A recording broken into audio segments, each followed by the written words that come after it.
tonight will be the night that I will fall for you over again. Don't make me change my mind. The hero save us. I'm not gonna stand here and wait. Hold on to the wings of. So Caz's dad doesn't actually love him, right? Holding your earrings, you wee prick. Fuck off. It's content. Who's going to be the cunt that attacks Caz Milligan? That's mate. And I got away with it too. It's like a pizza crunch without the batter. It's like the wood just without the water. You'll never get the knickers off her. Fucking trying to premeditated batter. Premeditated batter.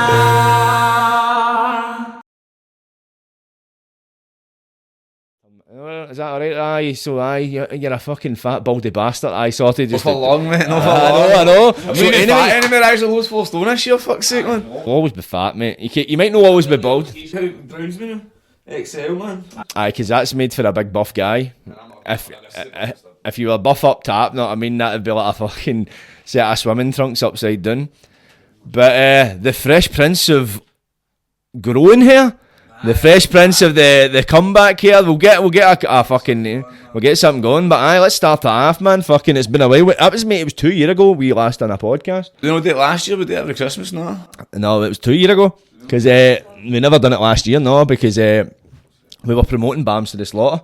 Oh, aye, so too busy. Aye, so I don't even know what happened. Bams to the Slaughter was 2022. Aye, so 2021. That was when Christmas 2021.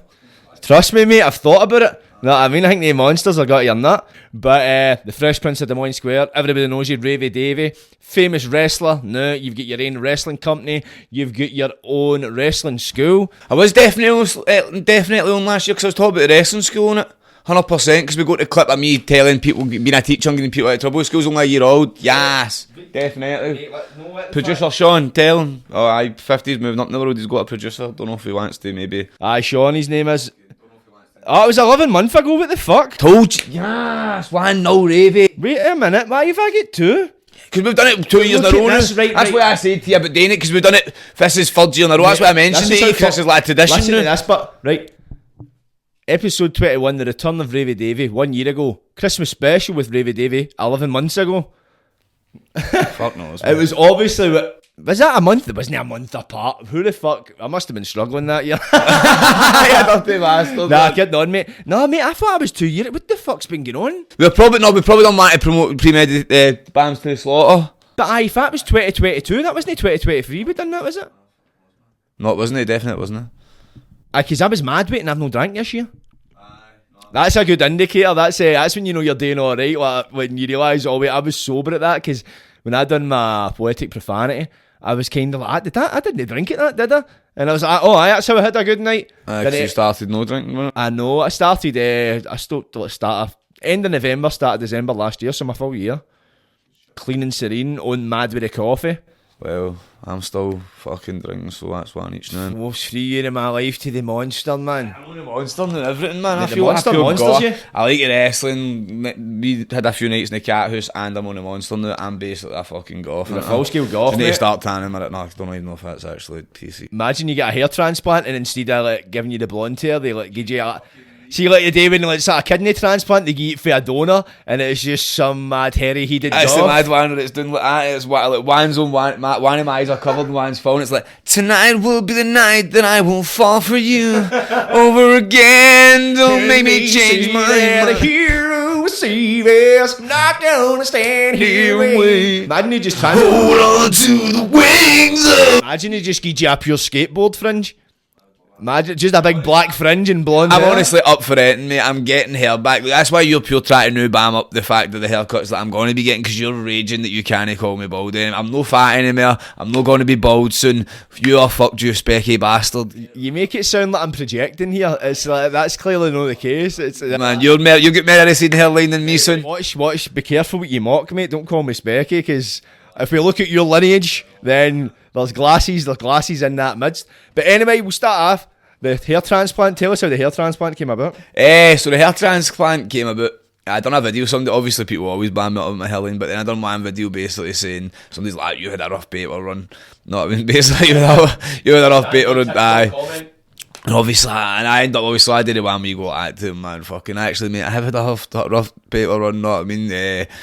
Born in Govan, mod, killed herself when I was 6 years old, didn't ever die, fucking just explained my full life story. I was like, and you know what, mate, I'm still here and I'm successful and all that stuff, man. And like, and see, obviously I might look a bit rough, but eventually I'll be able to go to Turkey and get a hair transplant and we'll be all sorted. And that video done numbers, and these guys for Merchant City hair transplants seen it, and they've obviously seen me openly talking about it, and they're like, well, why don't we? Because I think obviously there's a big stigma about guys getting hair transplants. Isn't there? Like any guy that gets a hair transplant, even though they look good with it, they don't really admit to it. Know what I mean? There's still that stigma, and then obviously their pals bam them up now, but as well, and all that. Weird, man. It's like one day you were bald, next minute you had hair. Aye, nobody's seen you for 8 weeks. Know what I mean? It's the one thing you notice in somebody before anything. It's like hair teeth trainers. Aye, and exactly. And they try and say obviously that it's it's just miraculously going backwards. Obviously, I'll be happy to talk about it.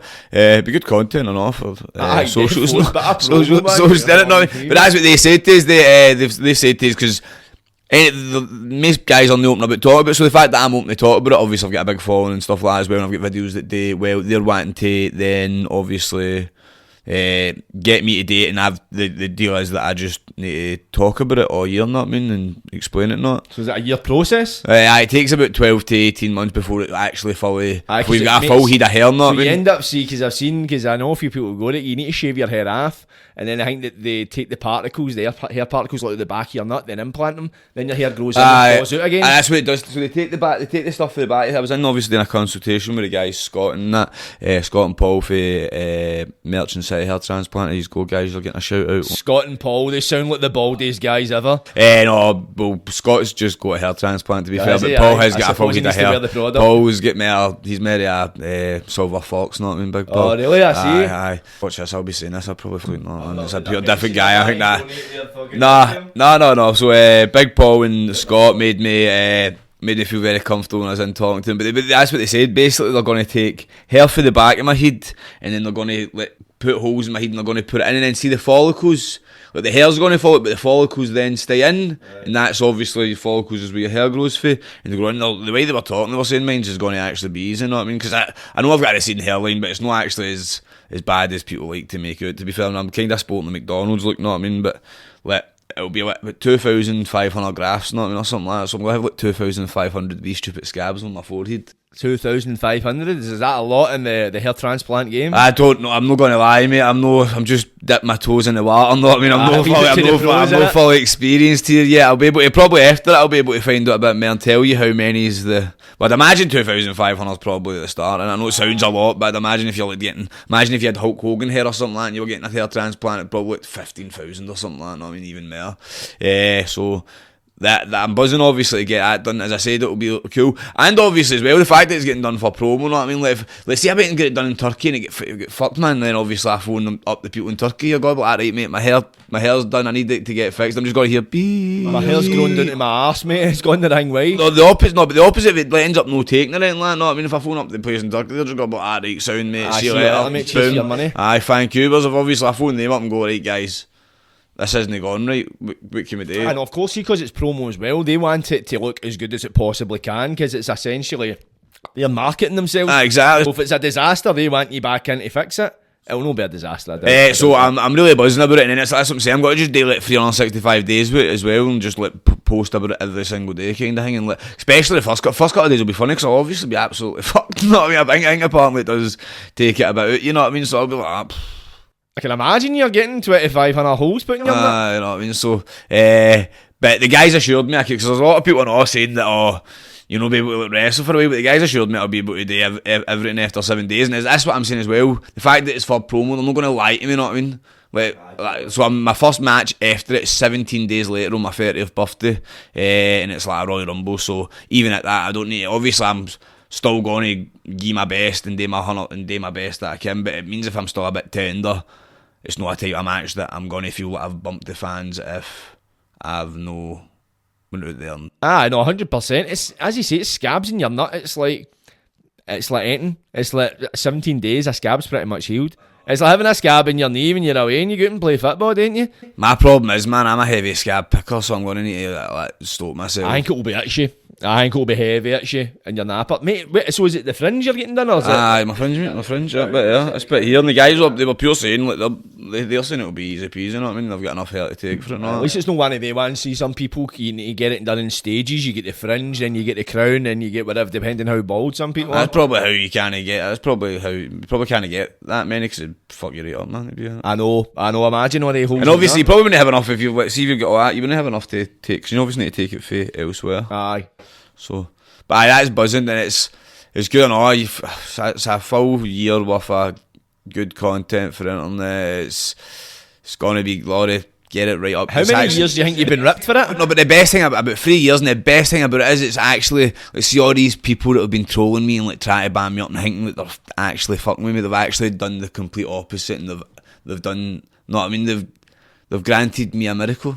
No, I mean they've actually they're changing my lives. And these same people, I know, but they're going to be the same people that then try and ban me up for getting it. Know what I mean? Because but that's the thing as well. It's like you think. The trolls are never silenced, and if they are, it's no for long. They're part of always no, but they might not be silenced, but I bet you any money that anybody that's banned me up with a fake profile online about being bald, they're absolutely spewing when they hear this. Know what I mean? Like actually, like shadow boxing all the house, man, scunnered, mate, furious. Because I know I would be. See, if I'd been like slaughtering somebody, saying to them about something about fucking how they were gone bald or they were specky, you know what I mean? They end up getting free laser treatment in their eyes. Or if I said to somebody, if I was bamming somebody up for being a bit overweight and they end up getting a free gastric band or something like that through me and it was because of me, well, obviously I'd be happy. Yeah, I'd really be happy for I know, but definitely they've literally done your work for you. To be fair, obviously, to put it this way, I wouldn't make fun of anybody for being overweight or anything like that. I'm just saying an analogy, you know what I mean? I know, of course.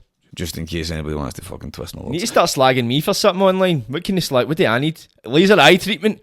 Daddy issues. Daddy Yeah, issues? we'll get you But you're not getting me a dad? Yeah, we might get you a big sugar daddy, but not I mean a guy that's pure minted and use your hundreds of money. I prefer my salt pappy, mate. I like the bitter taste in my mouth. Salt pappy, man, is that what you're going for next after your boxing? But you versus salt Seen the pappy? price of steaks, mate, obviously. No, you not seen the wee guy, the boxer? Mate, I keep getting confused. I'm talking about the guy that serves the Oh, steak. you're talking Salt Bay? Salt I know Bay. Salt Bay. I know right, Salt right. Pappy's a prick. I don't know if that's it. Because I get confused, Salt Pappy, and I'm like, where's the guy with the steak? That's what I thought it was. Salt Bay, no Salt Bay. Salt Bay. Fucking assault Pappy. He ran onto the World Cup. He ran onto the stadium at the World Cup and tried to like got the World Cup with Messi. Did he? Wait, what age is he? I don't know, mate, but he was one of the first people on the World Cup, mate, on the pitch when Argentina won the World Cup. Like the president of Argentina in the football and all that had to like wait to go on this cunt sitting next to Messi. Did he not get heavy rugby tackled? No, he get heavy, like he gets slaughtered all online and all that for it, know what I mean? What age is he? I don't actually know what age he is. Well, he's old enough to box, so he's probably about our age, maybe. No, so you think that's what I'm saying? Salt Pappy's a different... I know who Salt Pappy is, but he fought on that... the wee specky boxer. Aye, I know who he is, that's how, but I just get mixed up with the names. But I know Salt Bay and Salt Pappy, but so you're talking about Salt Pappy. No, I'm talking about Salt Bay. So he ran on the pitch? Aye. No, I did not know that. So it's Salt Bay. If it's Salt Pappy, he'd get actually tackled, obviously, that's why it's... Because everybody knows Salt Bay, obviously, that's how he probably go on, not I mean, everybody's just like, he's allowed to be on the pitch, know what I mean? Like, Oh, so he didn't run on the pitch? well, no, he just came on as if he was like... The way I thought he fucking invaded the pitch and grabbed the cup. That's how I was like, I didn't get leered. No, he just came on like, but he was like, trying to like... he's like, I'm part of the squad, but cunts, no, but nobody wanted me, like, what are you doing here, mate? Why are you here? Like, try to sprinkle his salt in the World Cup. What a gangster, man. Oh, it wasn't, it was the opposite, cunts up your rage, like, you're not part of the team, bro, no. Aye, Argentina, they're funny with football. Not the fans and all that. The full world was in uproar, to be fair. Oh, were they, aye? When did this happen? Last year's World Cup. I mean, I pure do not watch football. I know nothing about it. No, that was it. I know that December before. I mean, I didn't even know there was a World Cup on it in December. Aye, and because it was in... I'm in Mars, never mind Qatar, fuck's sake, mate. I've not got a clue. First World Cup in the winter because it was in Qatar, because obviously... It's heavy cooking and they had... No, because of corruption, but... Aye, money work, to be fair, innit? Fuck it, money talks, bullshit walks, innit?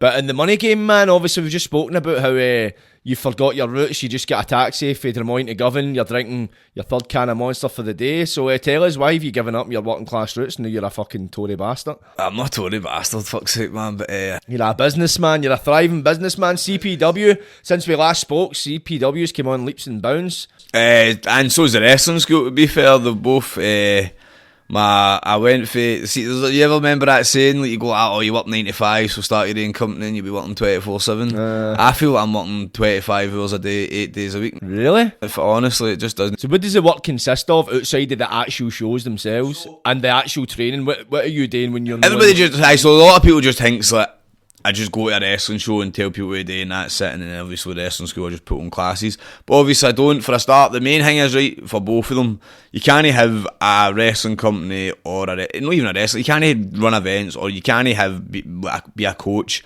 and no have people come through your doors. You need to obviously advertise your business. So the first way I do any the first thing that is I'm always doing is advertisement, whether that be on social media, whether that be in posting and flyering, whether that be just talking to people about stuff about it and that. Word of mouth. Word of mouth and that, aye. So that's the first thing I'm always kind of on top of. But then there's also, because I run the wrestling company, for example, it's not just putting on a show. I need to book wrestlers, so I need to obviously make sure that I know all the wrestlers that are available. And I tell you what, there's never ever a show that I think I've ran where every wrestler that I've booked are all are still available on the day. You know what I mean? They'll always pull it. Is that quite a common thing? Aye, but it's no obviously just think. I just things happen. Life. Well, I'm not saying that anybody's doing it intentionally, but I'm just saying it's something that comes up. What else? I'm out posting and flying. That takes up a lot. See, posting especially, because the way I do it, I don't know if you've seen the way I think you have not. I mean, I'm quite anal with my posting is. If you've ever seen a community pro wrestling poster, what I do is I do the 4 bits of sellotape, what everybody does, just to put it on, and then I'll literally cover the full poster on sellotape. Now, a lot of people probably think that's a bit mad, right? But there's a couple of reasons I do it, right? One, first main reason for that is it's free laminating. So you're laminating your poster. We live in Scotland. It is a very rainy country, so if I've got all the bits of tapes on my poster that is paper is not going to get wet and then get ruined. So that's first and foremost. I actually think that's the smartest and best reason for doing it, know what I mean? But obviously I get, because how much would it actually cost to get 100 posters laminated? I know. It's the time, you can buy a laminator, but it's the fucking time, because you'd be laminating every single poster. Exactly. No, I suppose you could maybe go somewhere and get done and all, but that would then also cost money. So I did that. So my postering actually takes ages. So I was up in the town yesterday postering, because obviously it's Christmas, and I thought, get this big show in February with a former WWE wrestler, Santino Marella, on it, and I'm just obviously wanting to promote it as much as possible. So I went up at town yesterday and posted and put posters just all over the place, and that took ages. I must only put out about 30 posters, and it took me about 5 hours to do that. No, I mean, just because of the way I do it and that as well. It's just you're quite, it's just the stop starting off, so it's quite annoying. There's all that, and obviously the flying, like I do that as well, go door to door. Because wrestling's a niche product as well, no? I mean, it's not as if like, everybody knows about it and stuff like that, so I need to be quite thorough about all that stuff. Then obviously, as I said, there's booking the talent, there's booking flights, there's booking shows, there is selling tickets, well, obviously doing stuff on social media posts and that as well. What else is there? There's then obviously downloading people's musics for shows. There is thinking what way I want to organise my show so it's best for the fans. Not, I mean, I can't just have all the good guys on first or the bad guys. Do you plan all the shows yourself? See all the content that shows it you alone? It's just me that does it. Lately I've literally just kind of started saying to some of the boys about like the ideas here and there and stuff like that, but mainly it is all. What is the reason for that? Just I think this is my hyperfixation. This is my baby, you know what I mean? I don't trust anybody else to. No, of course. No, I was just wondering, because you find that when you see a lot of the bigger leagues, like if you look at WWE, for example, I think Triple H, he kind of took on the role. Not bad, obviously. They've also as well, to be fair, also as a money factor, not I mean, to be fair, WWE, you've got millions. No, of course. Like, I've always had a thing with my wrestling. I'm trying to pay, like, wrestling's got a bad problem throughout the years. No paying people, man. I know they don't pay nobody, man. You know, no, I mean, so people been ostracised for even suggesting getting paid. So I'm trying to do my hardest to pay everybody, know what I mean? Like, I did myself. So what I say is, right, when I was a trainee, I would wrestle for nothing, and I wouldn't have minded because it's still, I'd say that as part of my training, right? And so there's wee things here and there where if guys that are trainees, like for example, do the birthday party things and that, know what I mean? So there's guys that will ask me to do stuff. It doesn't know about that anyway. I try and pay it. What I was trying to go on is I'm trying to pay everybody, and I'm trying to pay everybody fairly, you know what I mean? I was just about to say sometimes my trainees wrestle and they don't get a wage, which to be fair, that's just a rite of passage in wrestling. It's part of paying your dues and all that, you know what I mean? I started getting a bit funny there with myself and cut myself off, but fuck it, that's just part of paying your dues. They'll all get there. Or to put it this way, if they're on a CPW show or something like that, they get a wage, you know what I mean? There's just wee things here and there that sometimes there's no money, and you just ask them, would you like to wrestle? Because I've been offered this thing, but we're not really going to make any money off it. But it's a day out wrestling for all yous if you want to do it. And most guys will say aye anyway. I was just about to cut myself off here, but fuck it, there's the nitty gritty. Aye, that's it, because people maybe watch. But that stuff like it's advertisement, to be fair, not I mean, like a gala day and something like somebody last year actually at the Merrimass in Irvine, there was no money in it, but somebody asked me to put on a wrestling show, and they said next year they might invite us back and there might be money and stuff like that, you know what I mean? Because it's just like the first one back for COVID or some shit.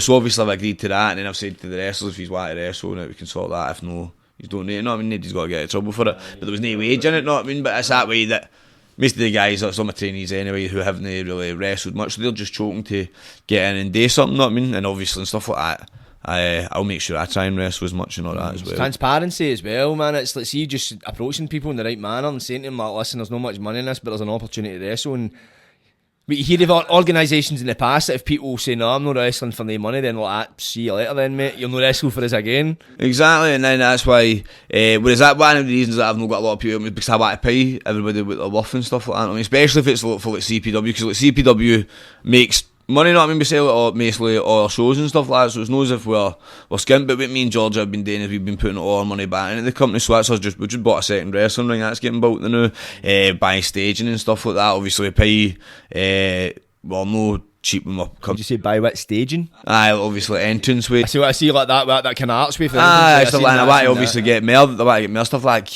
curtains and just all these things. Like we invest in the product as well. For example, I done a tables match last show and I bought 2 tables. You'd never guess how much it cost for 2 tables, man. Well, around 50 quid. But per table? Well, no. For the but still, so it was at 2 tables, so 75 each essentially. But they're the tables that people just get put through. Put through, so aye. they're basically one and done. Aye, that is mental, man. And then, do you know how much it cost me for the ladder match, mate? 5 ladders, 400 quid, mate. What kind of ladders were they? Well, just mad fiberglass ones. I was thinking, man, I was being pure anal about it, and I was wanting to get double-sided ladders. See, if I get double-sided ladders, mate, I'd have had one ladder. Really? Nah, 2 ladders. So are they only good for one use though? Nah, the ladders I'm going to get a bit of use of it, but there's 2 of the ladders that are broke, 2 of them I've got a wee bit of fiberglass thing with that. No? Aye, because they're kind of used as weapons as well. They're used to kind of fit that kind of flimsy base. So that's what I'm saying. So me and George are obviously trying to make the product good, make it exciting for people and that. So as well, we're not making a lot of money, you know what I mean? We're making money, but it's all getting invested into the company and that, because I want this to be something special. And I always know, I was just something always like, to make money you need to spend money, and we're getting guys in, like we just had Eric Young in there, a former Impact Wrestling TNA champion. He's used to be in WWE and all that stuff, know what I mean? So getting in guys of that calibre, we're getting this guy Santino in and all that. We get big plans, and to do these things you need to spend money, but that's how then I can't know if could afford it. Not me. Then I also know the people that I would hire to do these things. I don't know if they can do this shit. I mean, you need in wrestling. That's the one thing about wrestling. You need to get it needs to be wrestlers in the wrestling business. You know what I mean? I suppose it doesn't need to be, but I would trust a wrestler's going to know more about wrestling than, I don't know, somebody. What's the other thing? What's things I need? Just somebody with established experience that you know it's got a kind of, they've got like a CV as such where you can say, right, this person, because it's plus as well. See. Is it a seminar or something the guy kind of done? Is it I've done a seminar. If you're kind of selling that, advertising that, people are going to want to buy tickets to see somebody, I could learn a thing or two off them, and I'm not saying you can't learn a thing or two off somebody that's maybe got a bit less experience, but if they're already established, they've got these accolades, then it lends more to the credit of the seminar.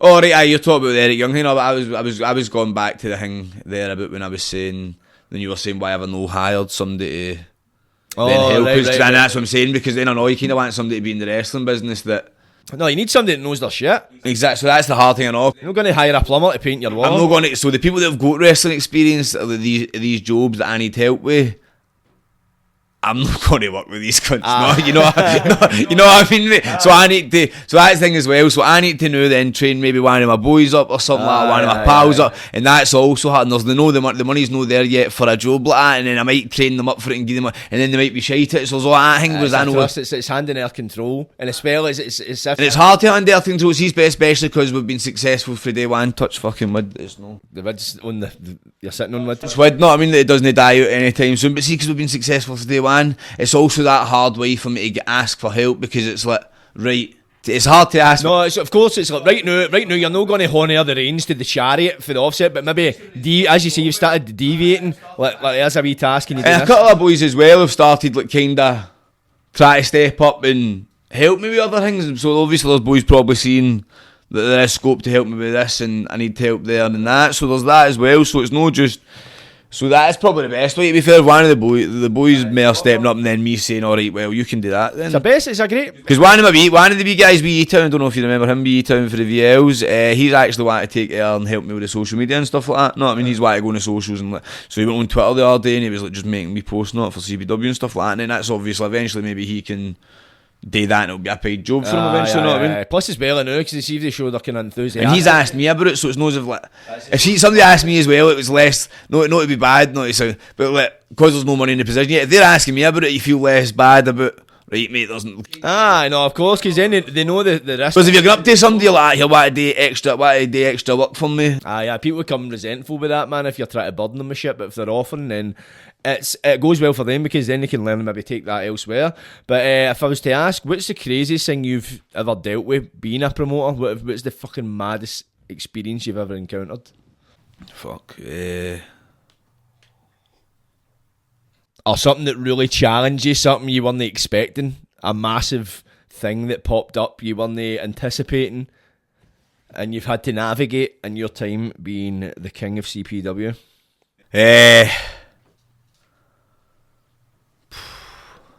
Right, I'm not going to name names for this one. What? But I thought I had the beans there. Nah, kidding on, man. Nah, but you know, because I've explained this one to you and you know why I've no said. I'll probably know anyway. So there was a time as a promoter where I was meant to be wrestling on somebody's show, and two guys that since I became a promoter and ran a wrestling school have... One of them never liked me, to be fair, but the other was a good pal of mine, but he's fell out with me because of all this stuff. They said I was meant to be on a show with them, and they said they wouldn't be on this show if I was on it, and they made it very hard for the guy whose show it was, and basically they wouldn't have the wrestling, all that kind of stuff. So the guy ended up taking me off the show, but because he took me off the show, he said he's going to wrestle on my show. Remember? I know exactly who you're talking about. Right. So when it happened, right, obviously I'm like, right, you know what? I want to be on the show, but actually getting this guy on my show is actually much better because it's going to help my show, all this kind of stuff. So it's absolutely buzzing. Announced it, all that, pure cracking, right? But obviously, I was also in defence mode, and people had attacked me. So I'm like, right, I'm a dug back in a corner, but I got to do, I'm going to obviously bite back. So I went up, and then because I was off my mate's show, I went up and flared outside it. And then when these people seen me flying outside it, they've flagged it up and they've made it out as if I was outside saying that my show was better than the one up there. Obviously I wouldn't say that, because think about it, the guy that's running that show was then on my show, so that would be making me look stupid. No, I mean, why would I say that the guy that's running this show can't do a good show, but when he's at my show it'll be good? I'm not that stupid. But obviously if I was in their position, I'd have probably done the same. No, I mean, they're obviously just on the pot and made me look like a dick. And then the person that obviously, my mate, then because all the guys had said to him that I was out here being a dick and saying my show was better and all that, my mate actually came off my show, and I'm not gonna lie, I was fucking scunnered, raging, angry, upset, everything, raging. Because at the end of the day, it was my own fault. No, I mean, I should have just used my clear head, but obviously, just when you're angry about stuff and that, you don't really think clear. And because of it, I was panicking, thinking I've announced this guy for my show, not all the fans are buzzing, and he's not going to be there. Luckily for me, the guy would never let any of his fans down. I don't know if he said to me he forgives me and all that for it. I'm not 100% sure if that's true, but he didn't let his fans down. He never would let his fans down. So he turned up to the show and he put on a masterclass like he always does, and that was my hardest thing. It all worked out in the end, but my God, for the days leading up to that, before he said he was going to do the show, I was honestly, thank God we're getting the hair transplant. That definitely took a full fringe length. That's God giving you the hair back that you've lost. That was frightening, man. I was pure. You know, that's like your heart sinks. I had that feeling for about 4 days. How long ago before the show was it he said he pulled out?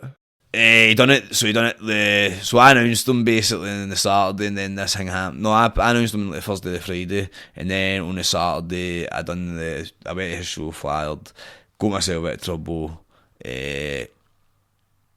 And then he'd said he was at the show that day, so then it was a couple of days later that he'd said to me, but it was a good 3 or 4 days I was thinking he was at it, and I'd fucked it, man.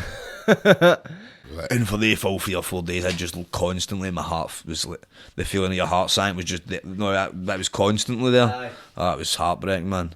Was it the word that you used, I forgive you?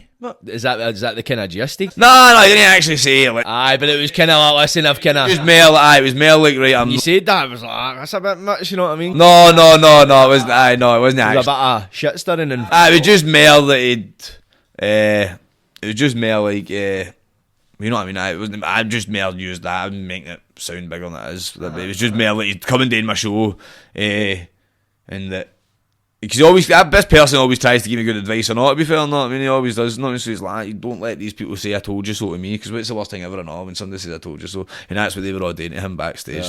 You can imagine it'd be a fly in the wall. But so, see, as we remember, wrestling went through like a big kind of Me Too campaign when a lot of wrestlers were exposed. Have you ever encountered any conflicts with people who were exposed as part of that campaign in your time as a promoter?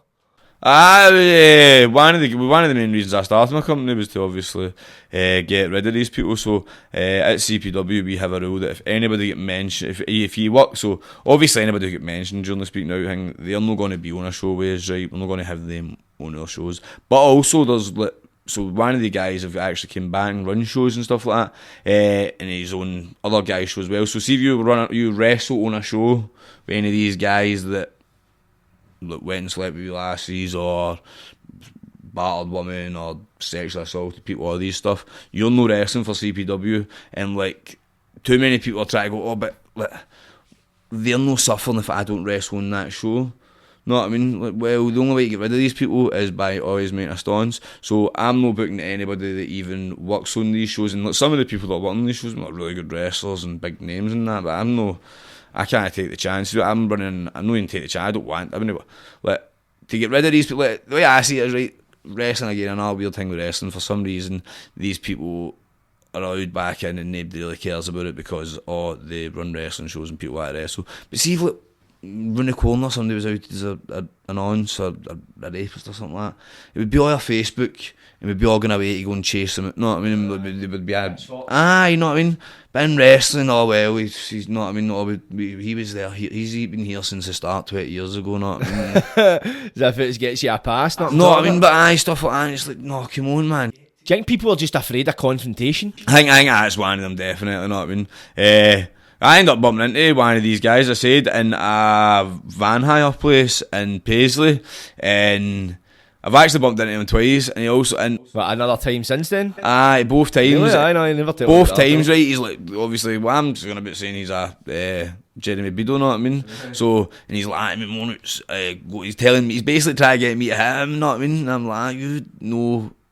Like, if I hit you, it's me that's got to get in trouble, know what I mean? So I'm not falling for your stupidity, you know what I mean? But also, just don't act like a wee gangster if you're not got to do it, you know, because I was really shouting and all that, and like, being embarrassing. I was like, man, I'm not going to, like, you're a wee wrong, and I'm not going to like, batter you in this van place, you know what I mean? Get a grip yourself, because it's me that's got to get in trouble. But don't act like you've got to do something, because you know, because if somebody had called, pedo, and you know you're going to, you do something about it, aye? Aye, no, I mean, I don't know. I think the guy is just...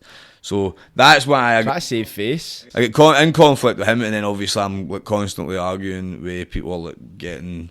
Like, I to tell two people they can't work my shows anymore because I found out they were working on shows with some of these wrongings and stuff like that, know what I mean? And again, it's like, oh, I take nothing to do with it, no, and I don't pick sides or anything like that. Well, you do pick a side. Nah, yeah, by not taking anything to do with it, you're taking And that's a the thing as well, these people are just shooting themselves in the foot, because last year CPW ran like 25 shows, next year I'm looking to run about 50 shows. So why make this something that's running every single weekend, whereas these other places are running like 2-3 times a year, you know what I mean? So shooting yourself in the foot just for the case of wrestling a couple of times. I know. To be fair, there's no. This is me saying this.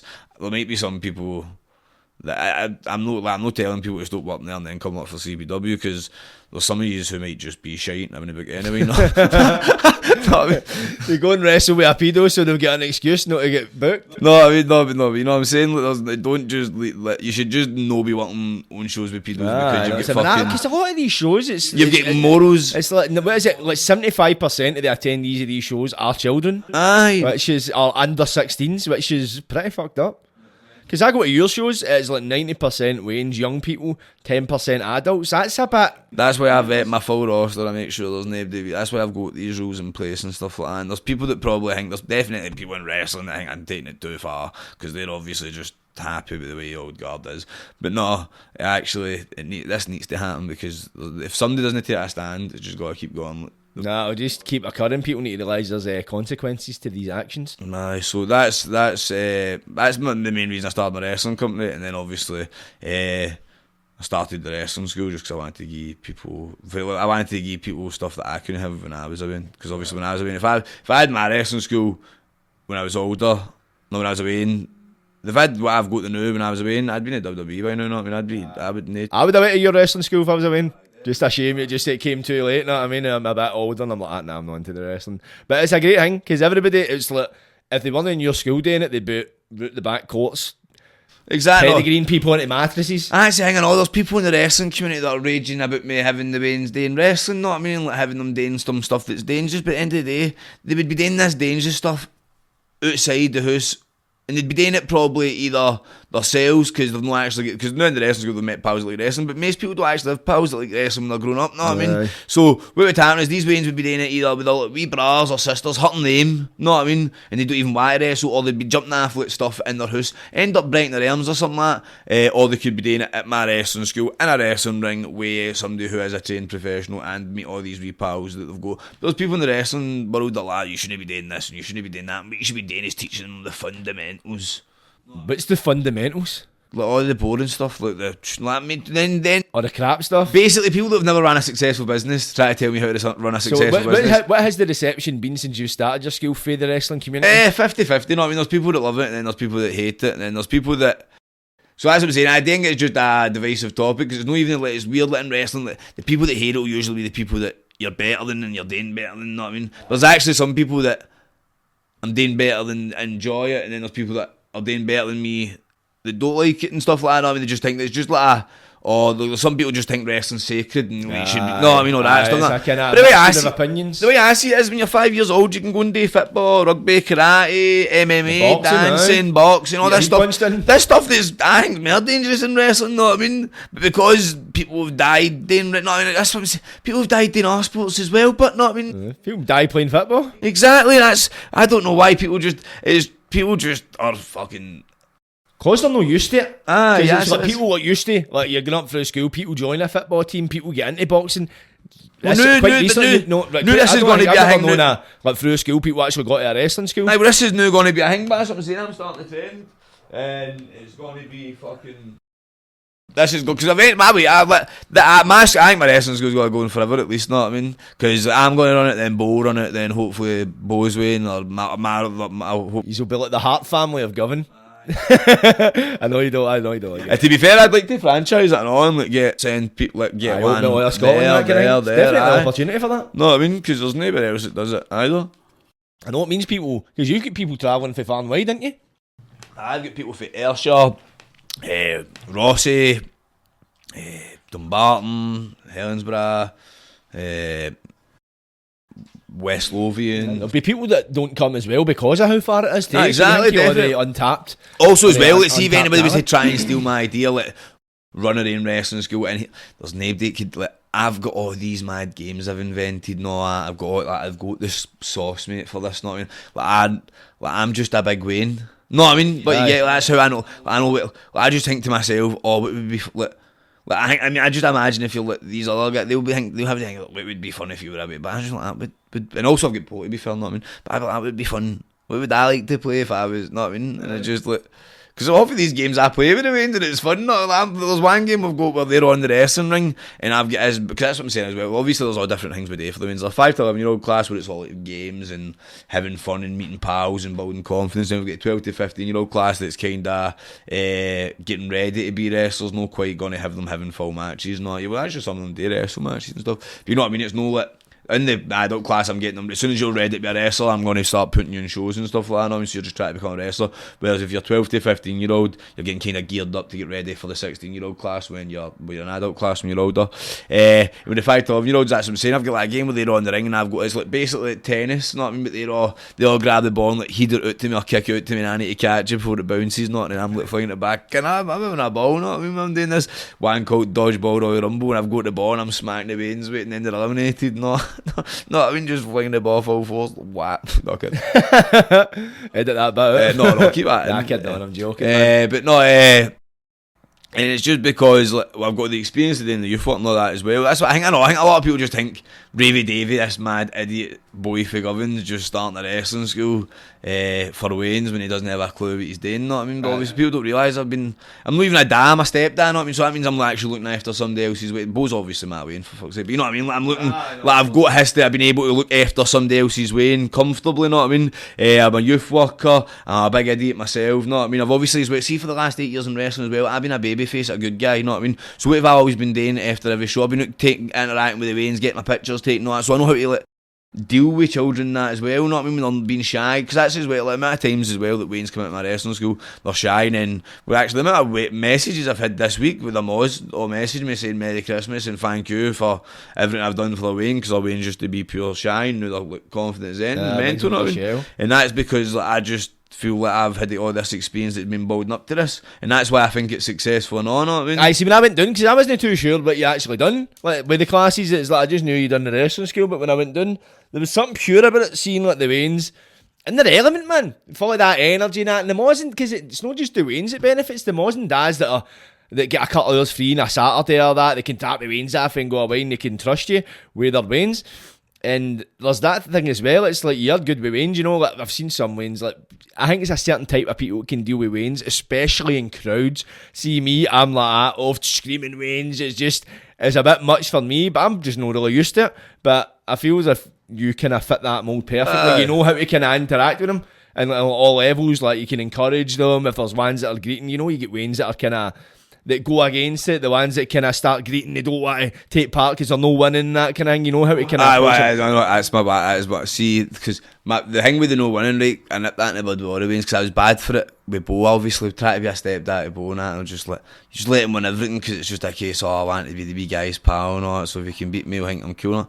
But now he's a wee spoiled bastard, you know what I mean? He's fucking kind of low setting. It's like he does it in the school. Not he's, to be fair, he has get much better because of the school. But for ages, man, he would lose a game, not, and he'd start going away and taking a wee tantrum. Not like, mate, you're embarrassing me here. Stop that. Know what I mean? But in like the school, in the actual school, you know what I mean? Like you need to stop this, wee man. You need to like be able to just take it in the chin, man.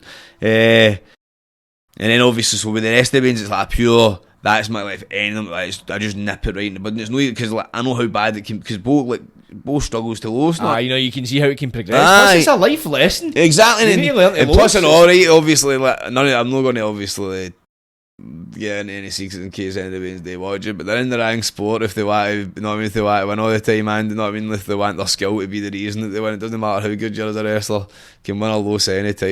No, 100%, man. 100%. If you get up in that pedestal, man, you can get turned in an instant. But so that's what.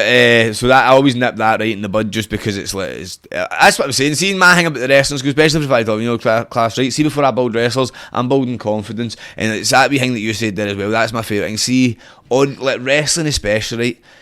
see if you like wrestling, when I was growing up anyway, you were different, know what I mean? You didn't really fit in, and everybody else liked football, know what I mean? Your man damn it, you join a football team, and you're like, everybody's like, oh, who's your favourite football? And you're like, I like Stone Cold Steve Austin, mate, know what I mean? And you're like, who the fuck's Stone Cold Steve Austin? I'm talking about fucking Ronaldo or Ronaldinho or something. You're like, who the fuck's that?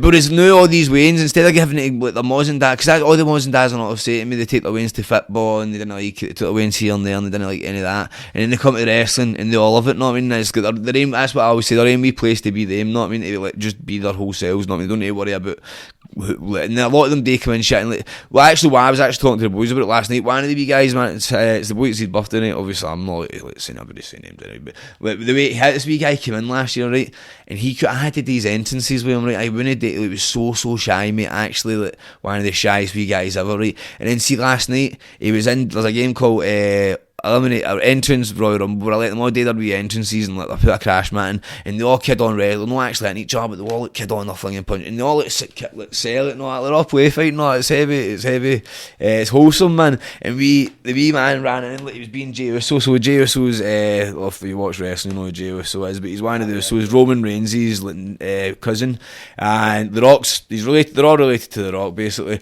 and this boy like came in and he was just like in super kicking all the boys, man, just like flinging kicks at them and all that, and I was like, this time last year that boy wouldn't even have been able to like do the entrance party, you know what I mean? He's going in and flinging kicks at like all the bigger boys and all that to him, you know what I mean? Just pure loving it.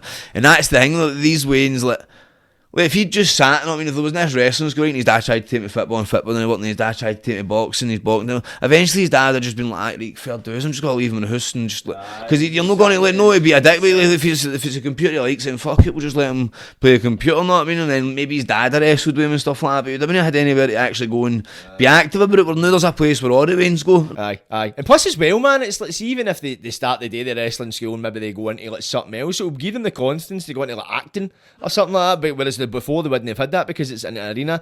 Every Wayne, I don't know what it's like nowadays, for me it felt like every Wayne was into wrestling. When you were a Wayne, everybody was into wrestling, and then you just get to a certain age and people did stick with watching wrestling, but they didn't admit it. Well, see, that's the thing as well. That's what I think as well. That thing is different as well. Now, is see with my 12 to 15-year-old class, I think what's got to happen is when they do find out, instead of now they're going to admit it because now they're wrestlers and they're in on the secret and they're going to, this is going to be their jobs one day and that, know what I mean?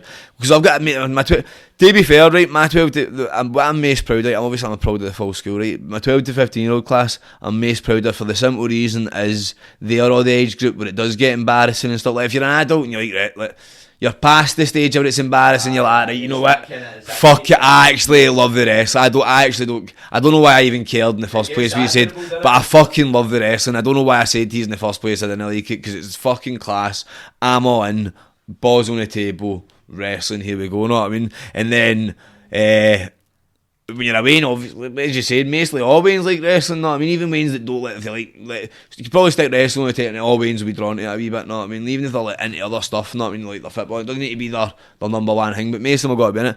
But 12 to 15, that's when you're like, if you're a wee guy, you're trying to go and get a bird. If you're a lassie, you're obviously trying to like, get boys interested, everyone, you all want to be cool, know what I mean? You kind of like anything that's fucking embarrassing or anything like that. Out with the norm. So anybody that thinks you like watching guys in pants wearing baby oil getting flung about, you're not admitting to that at 12 to 15 now. Where all these Waynes love it and they admit to it and they're pure proud as punch about it and they're inviting their pals along and stuff like that, and now they're all, a lot of them are getting popular, know what I mean? There's a couple of them that actually are getting like recognised out with the school and all that as wrestlers to people and stuff like that. So I'm going to talk about the boy that's the biggest success story in the school probably so far. This isn't obviously everybody will know who we're talking about anyway, and this isn't to say any of the other kids in the school aren't doing very well and aren't successful. There's a lot of very successful, they're all successful in their own right, but this boy, right, before he came to the school, he didn't leave the house, right? Didn't go to school anymore because he got bullied out of school. Didn't leave the house or anything like that. Was just in the house getting homeschooled, whatever. Anxiety was through the roof. Didn't really have many pals because obviously was just spending no time. He did have pals, but didn't get to see them because he wasn't going to school, wasn't going out or whatever. Like, he was just stuck in the house. So he was obviously get upset, right? So I remember years ago, me, Bo, and this boy were on the bus, right? Gone home for Belated, and his mum was on it, and Bo and him have come up and started talking to me. Well, Bo's obviously already been, but he's come up and started talking to Bo and talking to me.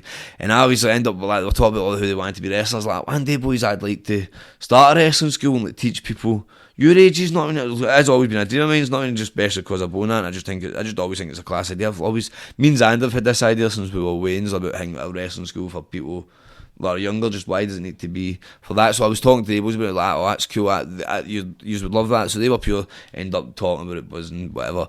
And then it stuck with him for the rest of his life. But right, because like there was times obviously I was getting popular on social media, I was doing my Twitch, not, he'd always like come up on my Twitch streams or my TikTok lives, and he'd be like, Davie, remember you said you were going to open a wrestling school, and when did you say it? What year? I'm talking about 5 years ago, mate. Oh, really? Aye. Oh, so before the TikTok started popping off? Aye. I'm talking about years and years ago. Not, I mean, years. I wanted to do this for years, but then eventually, by the time TikTok came along, the boys started to go at me. Davie, remember you said you were going to open a wrestling school? Haha, like bamming me up. Remember it? No, I mean, as if like you remember you were actually full of shit, Davie. No, I mean, and I was like, no, one day, mate, I will, but I'm not the point yet. No. So eventually when I did open it, I done an open day, right, 2-day registration day. He was doing it the first day, right, and then the next day he's like, I'm going to come in tomorrow. I was like, it's going to be the exact same stuff tomorrow, so there's no point in coming, mate, know what I mean? Comes back around the next day, right, and I was like, my head straight away, that's... straight away my head, I was like... What the fuck was that? Are you on, mate? I don't know what... Was that mad weird? You look as if you fucking... buffered? Were you buffering? Keep that, fuck it, I was trying, that's what the reason I done it, I know was it was like, the weirdest yawn, it was like, huh. Actually, I was just trying to get a wee clear spot to, I wasn't want to like, keep talking while I was yawning. No, it was, yeah, it looks as if somebody pressed pause on you, I was like, what the fuck's going on? Well, now we've made a bit of it, so we can just keep talking, we can keep it in. But anyway, so I was like, that's a good attitude to have, but right, so, since the wrestling school started, right, we started 2 days a week, that boy came to both classes, for the 2 days a week, then we opened it to 3 days a week, that boy came 3 days a week, right, then, any camps with them, I don't need to come to all their classes. Then in the summer I done a summer camp, so that was Monday, Tuesday, Wednesday, Thursday, and then I still had the Wednesday night and the Saturday, Sunday. This boy came to every class throughout the summer, didn't miss a single class, right? Then after the summer I opened up Tuesday nights, Wednesday nights, Thursday nights, Saturdays and Sundays, right? This boy came to Tuesday night, Wednesday night, Thursday night, Saturdays and Sundays, came to every class, right, and then basically eventually Bryson turned 16, so he went up to the adult class, and then I moved. Oh, he's 16, he's over 16, so I can actually say his name. He is an adult, but luckily I cut myself off here because I was about to mention. But the other boy's 16 now, I know, to be fair, so I can mention his name. So his pal was 15 at the time, but he's 6'5", big Finlay. So I moved him up to this. It's just a data protection. But Finlay was 16, so I moved him up to the adult class, but I moved him up a bit early because he's 6'5". It's the old thing about football, not I mean, if you're lit. If you fit the requirements, you may as well get in the ride, know what I mean? Oh, I mean, and Finley's really, really good, and also big Finley. He got moved up early as well, and their other wee pal, can't name her. Well, actually no, Cassie's also turned 16. So I had the three of them up because all three of them were really good, and obviously it was to help Bryson because he'd actually turned 16 and had to go up to the adult classes. Like, your pals can come up, keep you company, all that stuff, and the three of them were really good, as I said. So it's that thing. If you're good enough, you're old enough, kind of thing. But then because of that, eventually, two of my other boys that are younger, they're 15, they end up weaseling their way up in it. And that boy that I'm talking about, so he now does all his 12 to 15 year old classes. He comes into the adult class, which is an extra 4 times a week, and every day comes early to help out with the 5 to 11 year old. Does he? Aye. And see, like, he literally actually seen us in Belgium the other day. He finally missed his first 2 days at school, right? He'd never missed a day, but he ended up using no well at the weekend. Aye. Obviously, I came back, I'm like to him, you're at it, wee man. Wait until I go on holiday to start dogging it. No, what you all about, man? Shocking. Obviously, he's like, no, that's like, no, kid on me, obviously. But that's mental, not me. So he knew he's back at school. Know what I mean? He's back at school now. Aye, people that used to bully him in school now go up to him and talk to him about how he does the wrestling. They're all buzzing off. I'm probably scared that he's got a suplex him, to be fair, know what I mean? Obviously. Because he's solid, man. Big man will fling you about the place. And they're probably shouting it. And what else? He's just tons of things. He's got a room full of pals now. He's probably wanting to and he's got a big fan base. Like, he's had a couple of matches and stuff like that, and the places go after him. Really, aye. I've seen him wrestle once, but I think it was at the party. I know. So I've not seen him at an actual show. But honestly, he's going to be the next big superstar, mate. No, that's classy. Things like that's literally life changing. Because see, as you say, if you never found something like that, man, where would they have ended up? No, 'Cause exactly. See, when you go into the kind of the state of minds, they usually they deteriorate, they get worse. So now I've warmed you up, got you an hour into the podcast, let you get your monster down, warmed you up with the feelings and emotions of bringing the next raw talent to Scottish wrestling. Now we move on to the subject of Caz Milligan calling you a shite bag. Let's hear your thoughts on this situation. Boss. Mate, no, my boss, that's where he belongs. So, go back to the very start, right? So this is the funny thing, right? Like Taz, he's a game he's due, right? He is a master of manipulation and storytelling, and he can talking heavy shit. Because that's what he always says, right? He always, like, for starters, his first thing he says, right, is that it was me that asked him first. Actually, if you all remember back to the very, very start, Caz was obviously doing his genius social media stunts, and he was saying a wee video where he could beat anybody on social media and TikTok. So if you ask me, that's technically him starting it. Not anybody that replies to that is obviously fucking replying to his bait. He's on the call out. And at the time, obviously, he was doing better on TikTok. I mean, obviously, I knew TikTok was going to do good, but obviously, because he was doing good on TikTok, I wanted to spring my platform. I was like, let's have a boxing fight. That would sound brilliant.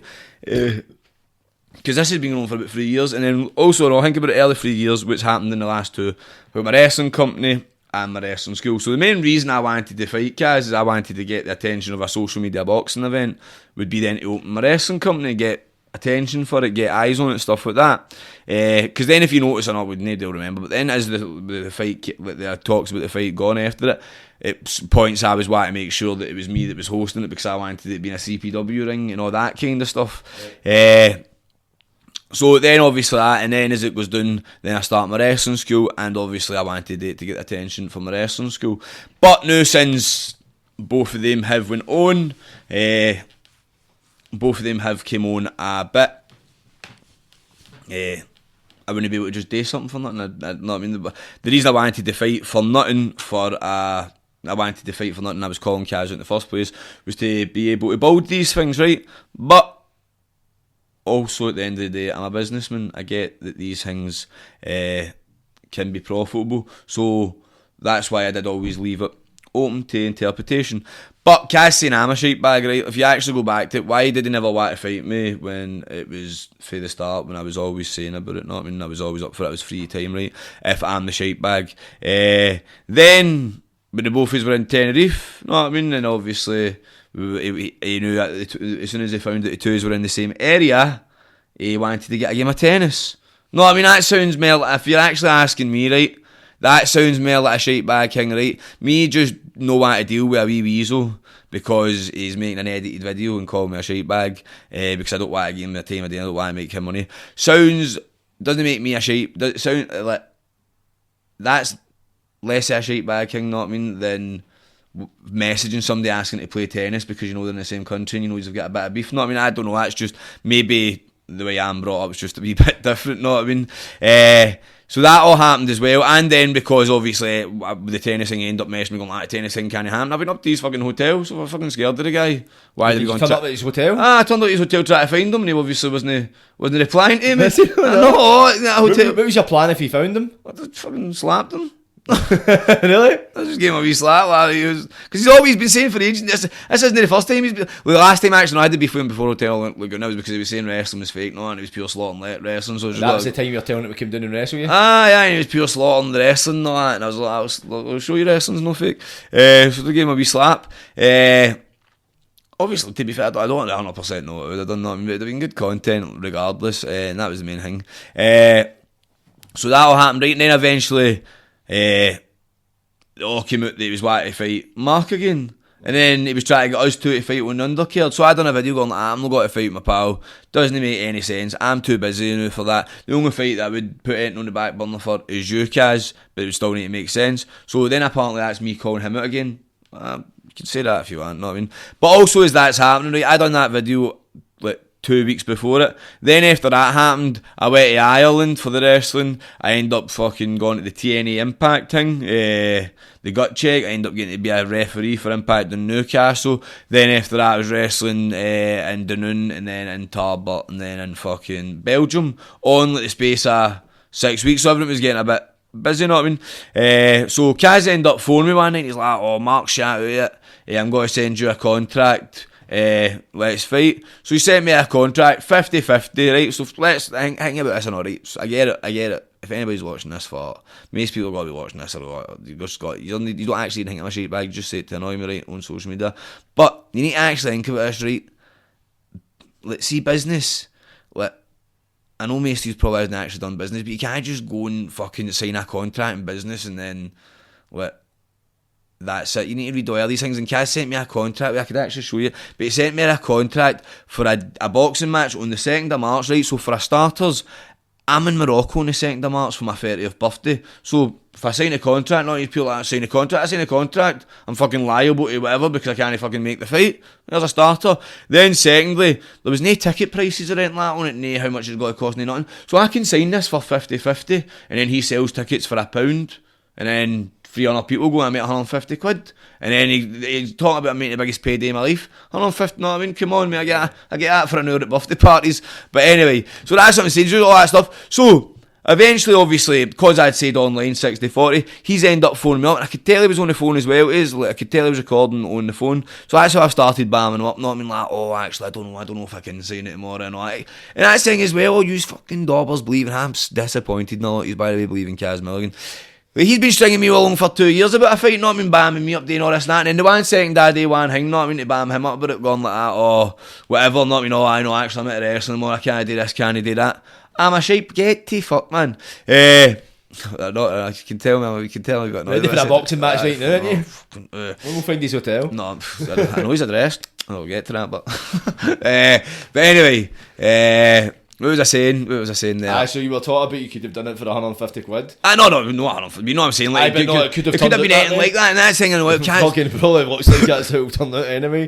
But no, see the thing, like, that's thing and all, like, I've actually ran events, I've ran shows, all this stuff, so Caz telling me I'm 50-50, and see at the time as well, right, at the time, I was getting more views on them, so I'd say for a start, that's something to obviously shout about. I've got double the amount of followers on them, and then as well, I've actually ran events, and I've got people that, like, I've got about 50 people, parents and people from my wrestling school, that every time I do a show buy tickets straight away, and it's like VIP tickets and all that. So that's me actually. So it's alright. He's like, because I know I'll give you what he's due. He's actually doing heavy class with his views. He's like, something's just switched and he's doing quality. You know what I mean?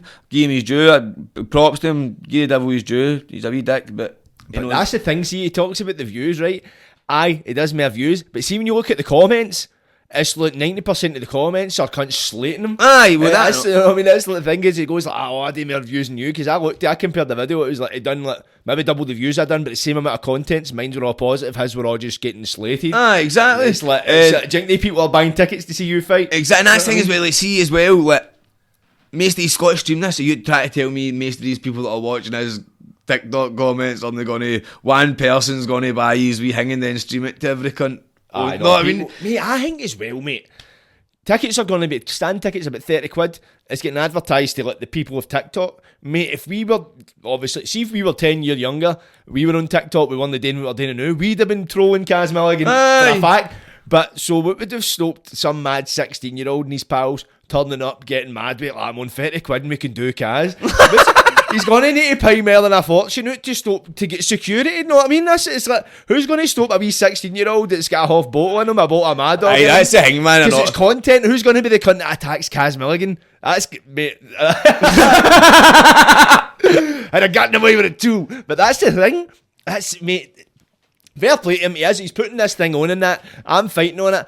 And that's... I say I'm raging a bit and all, man. I'm actually raging now as well, you know what I mean? Because see, obviously, he's making like all the videos, he made like 40 videos of me and all that stuff. Anyway, like he made like, I can't go now. And I want to see my mate fight, but I fucking can't go now, you know what I mean? Fucking me rant. You know what, wait at the time, anyway? Or you've got a show, you know? No, I've got a show, but I could do a show during the day and fucking do. No, mate, see, to be honest, you'd probably end up fighting in the crowd, man, if you went to that, because you know what cunts would be like, just doing your nothing.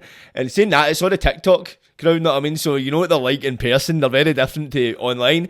But that's the thing as well, man. I think it'll end up a circus, and that's why I want to be a part of it, because I love a good circus. But I'm planning, there's got to be press conferences, you know what I mean? I'm going to get in, I've been slaughtering cunts for the start, and it's like, come on, it's like, not to toot my own trumpet, but he's got the A-listing. He's got the A-listing, because who the fuck's the rest of them? Property Boss seems a nice enough guy, but come on, who gives a fuck about him fighting Caz? See, well, that's the beef. That's the thing as well. So that's something I'm saying as well, right? About it, obviously, is about it all. So that's what. So they end up phoning me and saying about it. So it's 60-40. So I was like, I'm only doing it for 60-40, right? Because at the end of the day, it might not even make money, but it's 60-40. See if it's 60-40, right? I'm then driven to actually promote it, because that's the thing, I don't care what he says, right, I'm putting all my money into it. See if it was me versus him as the fight, and he'd actually just done business, maybe like an actual smart businessman, that, do you think I'm going to sit there and let him do all the work, and I'm not going to, I'd have put money towards it, I'd have got a better venue than the fucking Normandy Hotel, mate, know what I mean? I'd get contacts with the O2 and that, know what I mean? I could have go to something decent, know what I mean? But the thing is, obviously, that's his thing, but that is actually the biggest problem with Caz in this full thing is, right, he needs to be the guy. This is him to make him. He needs to be Jake Paul or whoever. No, I mean, he thinks that's his problem. That is his main problem. That's how he couldn't even. When he eventually got me to accept the 60-40, because you even know it as soon as it was the first. Where did you wake up your text with? I've accepted that. I've accepted the 60-40, and then because see the next day, I don't care what anybody says, because this is why Caz done it as well, right? And usually he would have won, like, see 10 years ago, something like that, as a wee guy, and it would have worked right. It would have worked wonders. But what he tried today is he tried to tap into my scheme boy that I used to be when I was a wee guy, when I used to obviously gang fight and all that stuff. He tried to tap into that thing with, I can't be made out to be a bam thing. He did, that's what he tried to do, right? So he tried to make me look like a bam with his wee edited videos of it. I knocked back his 60-40 and accepted it, so that I would come out and go raging and be like, no, I'll fight you with it, you can have 60 and I'll have 40. No, I mean, that's what he was trying to do. So I just like, you know what will hurt him more? I'll just not be a part of it, I'll just not be involved. And obviously, you can all see he made 40 videos after that, so that tells me he was a bit annoyed, know what I mean? But obviously annoyed me because he was calling me a shite bag, you know. But at the end of the day, it's fucking earned done with now anyway. It's not as if it's a case we're going to eventually fight, you know what I mean? To be fair to him now, if this event was to go off successfully and stuff like that, now I would actually have proof that he can run a successful event. We could maybe dance, you know what I mean? We could actually do it, but he already thinks I'm too unprofessional because he kept calling me a shite bag. I found his address. I told him if he keeps calling me a shite bag, I'm going to come to his address. And then if I'm a shite bag for Caz, why did he message me telling me to stop it and that he'll stop mentioning my name and all that stuff? Because I was going to turn up to his door. So who's the real shite bag? Know what I mean, troops? But anyway, Caz, if your wee event does go well and you grow a set of balls, maybe we could be the main event of the second one if you prove you can sell tickets. But as Big 50 says, it's going to be a shite show. Let's be honest. You're probably going to get tumblered, man, halfway in your ring entrance, and you're going to be sitting there bleeding it, man. It's going to be mental. Mate, that's the thing as well, mate. I'm actually kidding, not to be fair. I don't actually want to fight with you. You're a fucking bam, man. We'd rather deal with fucking... I don't know. I'd rather deal with my dad, and I hate it.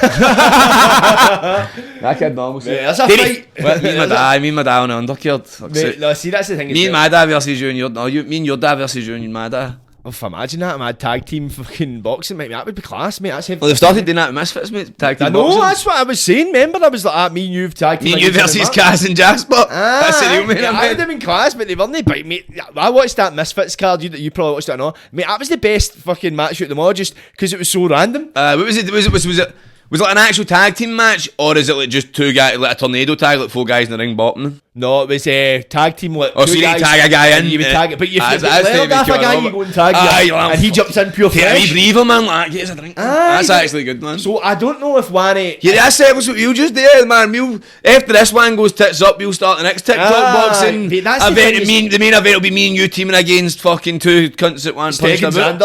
Just punch fuck at them. No, kid, man. To be fair, after the day me and Steg have had actually, might need to be me and him on an undercard, man. Me and Steg have been having words a day. Really? How? Yeah. So see my wee cameraman guy that films the show for us. The students. Because he was a storm last night. It was fucking fault. He was editing the second one, right, and he's ended up the day as corrupt. So Steg earlier asked him for him to send there his match earlier. So the guys took his time out editing my show to send Steg his match.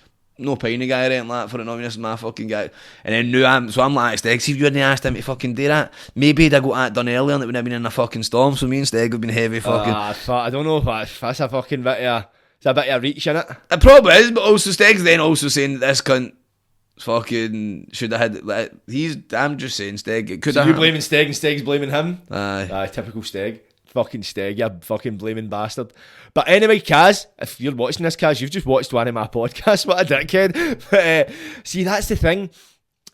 See, to put on at a boxing event, he's honestly got the cream of the crop. See, no, that's thing as well. No, he's got actually, class. In fact, the funny thing is, right, he's talking about how this is going to cost him so much. I phoned up the Normandy, £750 to rent out that room. Fuck's sake, know what I mean? That's how much a table of 10 is. What? That's the same price as a table of 10. But he's charging it. Well, that's it. It's 75 quid. See, for a table, it's 750 for the table. But that's the venue paid already. No, I mean, I phoned up, it's 750 quid. Also, the venue, it holds 700 if it's 700 standing alone. Know what I mean? So, if it's 700 standing alone, that means with a boxing ring, that's taking some of it. Then obviously if you're having tables, this will end up only having about 300 cunts there, like 300 tickets. So, because think about it, no man. Think about it as well. See the crowd that have got to go. The amount of people that have bought on tickets will end up going and try to just take seats and all that anyway. Know what I mean? There's fucking boxing matches in the crowd. I think it'll be mental. I'm buzzing for it, mate. I've made a diss track and all that, mate, and it's my entrance music. I'm going to fucking slaughter cunts. Oh, mate, I'm buzzing. I'm buzzing for it. That's the thing. That's what I always wanted to do. See, I had that boxing match that you went to. And it was good doing it, aye, but I want to fucking slaughter cunts. I want to heavy roast cunts online.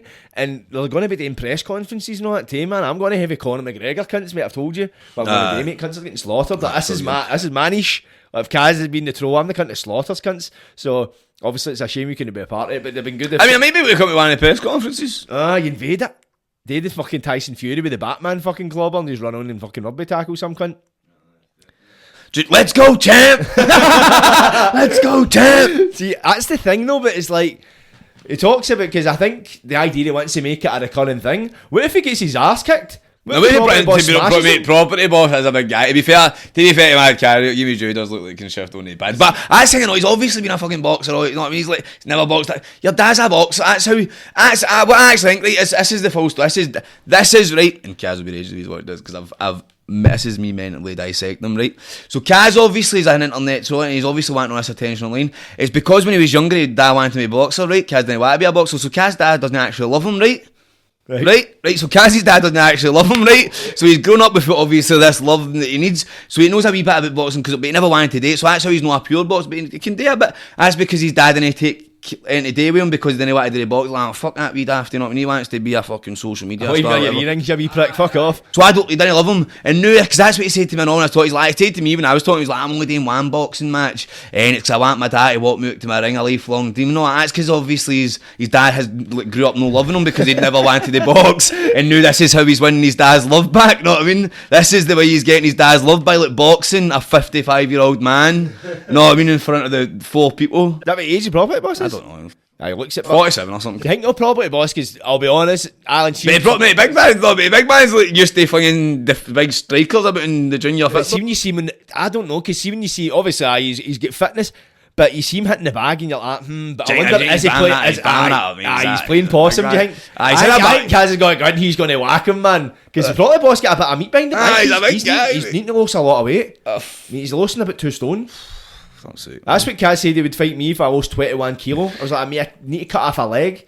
21 kilo. What were you having to lose 7 or something? Well, I lost 4 stone already. You know, that's one of the reasons I know. You lost 4 stone? Well, I've lost 4 stone. I've lost 4 stone since. I've lost 4 stone this year. Have you? Aye. Fuck's sake. Where'd you look? Cause of this. I realised you had fucking 4 stone on you. Fucking hell. Oh fuck, here we go, man. You've lost a fair bit, but I didn't realise it was 4 stone worth. I must have a lot more fucking flab than I had. Just keep your tap off, man. It'll be weird.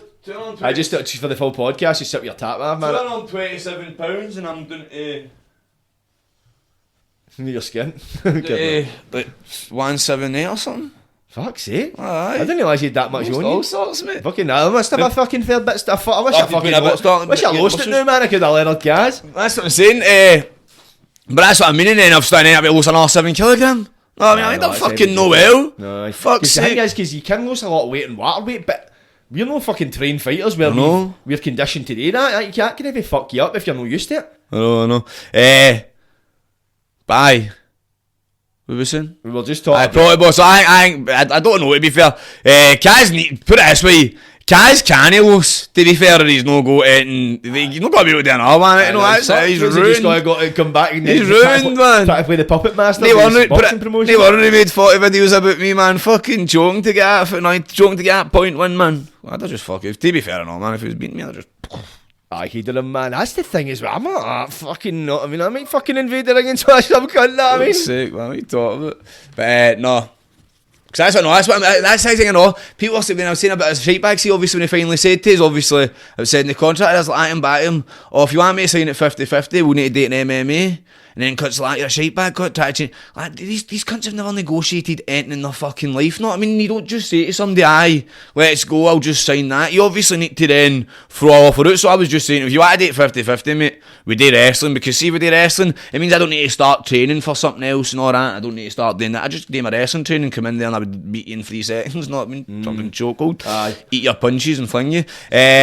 But then that's saying, he's like, you go to the gym for 3 hours, so you can obviously do boxing. But the gym I go to isn't a boxing gym, so I'd still need to then go and I'd need to go to the clinic, and that they day train at night time when I have 3 days a week I'm doing my wrestling school at night time. So no, I mean all this kind of thing. It's just he's a master manipulator. Because I think see when I can admit and all, like, when I say all these things, it sounds like excuses. But it's just I'm a heavy busy man. Plus and all, man, and all. But this is actually the biggest thing about the fight, to be fair. Why I end up knocking it back, because all the veins for the school were like, why are you fighting Caz Milligan, right? And I was like, do you want me to fight Caz Milligan? Like, aye. I was like, well, see if I fight Caz Milligan, I'm not going to be able to put on as many CPW shows next year, and I'm not going to be able to beat the school as much, because obviously I'll need to be focusing on that. And all the veins were devastated. Not I mean, like, no. And I was like, this is my calling. Not I mean, this is like I get Caz hasn't got anything. Like, he's not got a purpose in life. Like, he wants to, like, see where he pure talks and all that. He actually you know what I'm saying? But like, people are like, oh, I'm changing people's lives and people thank me, you know, and it's like, you talk shit, man. I know, it's right. You know what I mean? Whereas I've actually, and obviously, I feel cringy saying this, but this is how you know I know. Like, I feel cringy. I say, like, I've actually got parents and all that texting me, telling me I'm not changing their kids' lives and all that. But I even feel cringy saying that, you know what I mean? But because it's no true and he wants people, like, he's faking it until he makes it. Aye, definitely. See, the thing is, seeing you go back to the views, me and you both know you've done fucking all sorts of shows. I've done a couple, mate. Views don't equate to ticket sales, and cunts just don't get that. That's it, mate. See that right now? I'm actually be millionaires. My views only doing the best right now, right? And I'm actually probably doing my best in ticket sales and stuff like that, because it's Christmas, so people are all looking for stuff to buy for stocking fillers and all that kind of things. You know what I mean? Whereas usually when I do videos, people probably just see them on TikTok, like, I'll get them later. Whereas everybody right now, any video I'm doing on TikTok for a show or any post I'm putting up, people are buying them rapid. Because right now I'm saying, I don't care what it's. You're Caz, you are a fucking clown. Wait until January to put your tickets on sale. That's mental. That's mental. Look, no, I mean, everybody's got ticket money. Everybody's Christmas. January's a cunt of a time to try and sell tickets. Then cunts are skint in January. Then you lead up what's the next week. But also as well, end of January, start of February. Also look at his views as well. But his views, if it happens well, but his views are starting to die down. And know what I mean? So if he thinks his views sell tickets, well, he should have been on it right away when every cunt's fucking on tap, you know what I mean? Mate, can you see the amount of people that are messaging me, and I'm like, look, because it's like, it's not one of the ones, we're not really being good tickets. I don't even know how they're going to be selling. I think it's got to be online, but I'm just going to be like, look, get them there. It's no, you don't get them off me. You know what I mean? So that's like, a daft thing, I know. You should be like, I can't see her. Here's some tickets, get them sold. I know. But it's like, because as they say, it's a charity thing. It's got a charity apparently, so we're not making a commission off it, so it's no as if like, right, I need to type in my name, say that I'm buying this to C5. I know it might sound bad, no, that man, but I wouldn't have been. Because see, the thing is, I know he can just. It says like, see, proceeds go to charity. He can put 5% of charity, and then Caz can keep the rest of it, and he can still say it about charity. See, to be honest, the way I see it, but see, he says he's putting all his money into these press conferences, putting the venue and all that. See, if he makes a profit off it, fair enough, because he's taking all the risks. I'm not taking any risks. I'm not doing I'm training for a fight. I'd be training anyway. So the way I see it, I've not really got much to lose. So if he makes a profit off it, I'm not really against it. If he's putting all his money into it, it'd be different if I was investing with him and he was taking all the profits. But it's not really costing me much money outside of training and maybe eating and that. But I'd be doing that anyway. It's not as if I'm been sitting in my arse doing nothing. No. That's what I'm just saying. But if I was, that's what I'm saying. Even if I was involved in a charity sense, you'd be losing money to do this. I'm not really losing money to do this. And it more in the sense that I'm no, spending money. I did get that. I'm talking about. So to me, I'm kind of, if he makes money, I'm just talking about anything with charity, unless that's why you see. I know, but it's a funny one, innit? when people were telling me about charity, but not as like, if I was going to do charity, I'd do a wrestling event, something that I'm good at, and I'd do it for charity because I'd make my money for charity out of that. Whereas like, I'm talking about even like people ask me, like, obviously I've done charity for money, but mate, like things can, like people can say something's for charity, and then like, 'cause I learned that when I was working for that mob shelter. Obviously they're paying me fucking. I don't know if I would get trouble mentioning them, but know what I mean. But we're meant to be making money for a charity, but they're paying us heavy class wages. You know, we get paid before you don't sign anything. And just stuff like that. So I'm always a bit funny about when other people. I know charity's a heavy grey area, man, because it's like, as you say, you can donate 5% of the proceeds, and you say proceeds go to charity. But I think one of the reasons I know it's charity is because that Normandy hotel are like set up for charity boxing events. They're like set up for white collar shit. Are they? Aye. Aye, but see, but it was white collar, always charity. I think, see, as well, if you put it down, as you say, with that 5, because most of these white collar cunts, they don't give a fuck about anything, they're wanting the money. Like, I remember I bought tickets for a cunt show and COVID happened, and they only want to refund the tickets, so I will give you a ticket to an R show. Like, we don't want to go to an R show, I want to see this cunt fighting, he's not fighting anymore, but it's that they've obviously fucking pocketed the money, and then as you say, they donate £100 and proceeds with it. That's what I hate, man. See those people in the wrestling, like one of them always has paid me a wrestling party for next year, man. She's gave me the full thing, and she's gone all out for this Wayne's party, you know what I mean? And I'm like, you can't give me that amount of money 4 months before the actual intended event, man. That's horrible his wages. Not for I'm going to spend. I'll get spent, you man. need to pay your own pocket. That's how I'm kind of like that. See, when I've been doing like projects or doing like adverts and that for cunts, alright, what do I owe you? And I'm like, wait till I've done it. I feel as if once you've got it, you've got a bit of pressure on it. At least when it comes about, you do it, then right, there we go, there's that trade-off. But if, for me as well, if I give somebody a cut of £100, then I'd get pure anxiety. I'm like, what the fuck's happening with that, mate? And as you say, cunts can pull out. Anything can happen. Whereas if they've booked it, then I'd rather you pay me it in the day than that's. Then everybody's happy. Not what I'm talking about, but it's because obviously people trust you to a certain degree. I don't know. A lot of places now when you let you do something without taking the money up front, it's obviously I've been a businessman for about 2 years now, but I'm still a wee guy. I'm a wee guy businessman, know what I mean? Like, I'm still growing up in the business world, know what I mean? We'll see what I'm realising as well. I just opened up a business bank account a couple of months ago. Like 2 of them. You are a snob, man. But that's the thing. One's but fuck's sake. That's the thing I've noticed as well, man. It's like, see, like, the old scheme attitude never tick. It's like it transcends into business, because sometimes I'm like, I fucking just give the money when I go to date, then you go to date and then you don't hear for the cunts. You ever get that cunts bail out and you're like, I wish I fucking just took your money. So that's how I'm kind of like that now. Cash up front, no excuses, stupid. No, I get you, actually. It's happened sometimes at the wrestling school that most want to pay me up in advance, and I'm like, no, it's alright, man, I'll just get it out, and then like, they don't come in the first day. Aye, that's the thing. It's like people. No, to be fair, but I would give them the money. But I'm bad. Like, I'm not bad for it. But I would just give them if they came in and that, like, you missed last week. Here's your money back. I always that's like I don't, because I just feel. Do you know charge people if they don't turn up? It's one of the ones. I just feel like it's like, so my business, like, I don't know how to explain it, but I just feel like a lot of the times when I've had my weaning kids club, like some places they like subscriptions and all that for like kids class and that. I don't do that. The schools pay as you go for some reason. The amount of times I've had both subscription with stuff, right, especially Wednesday, they're popular as fuck, so they're not. I mean, they end up having like free parties, free weekends, or they've missed their 3 weeks, and then you need to pay £40 for them going 1 week a month. And you're like, what the fuck, man? It's not as if it's costing you any money. No, and it's somebody turn up. And I think one of the reasons a lot of I've got such a good buy-in is because there is the amount of times that I've had weigh-ins I don't see for like 5 weeks, and then they're back for 4 days in a row. Know what I mean? And it's probably because the pressure's not there to. Know what I mean? Because they're probably not. The pros probably feel pressure because like, they've not been there for 3 weeks and they've paid. Know what I mean?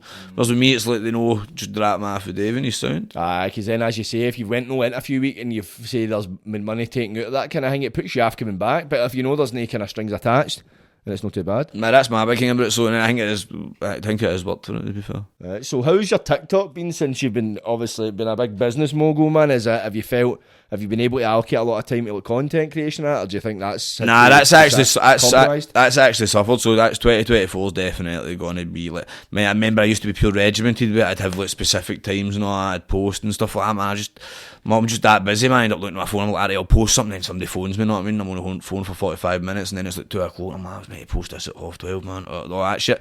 So it is actually like, I'm not as regimented with it. I also think TikTok now they're kind of want you, because they're doing good money with the creator fund, that they want you actually putting a bit of time and effort into the video. You can't just be like what's happening, troops. Ravie Davie, you know what I mean? Needs to be some kind of needs to be effects and so transitions. and all that kind of stuff. I'm getting. I think I've been on the.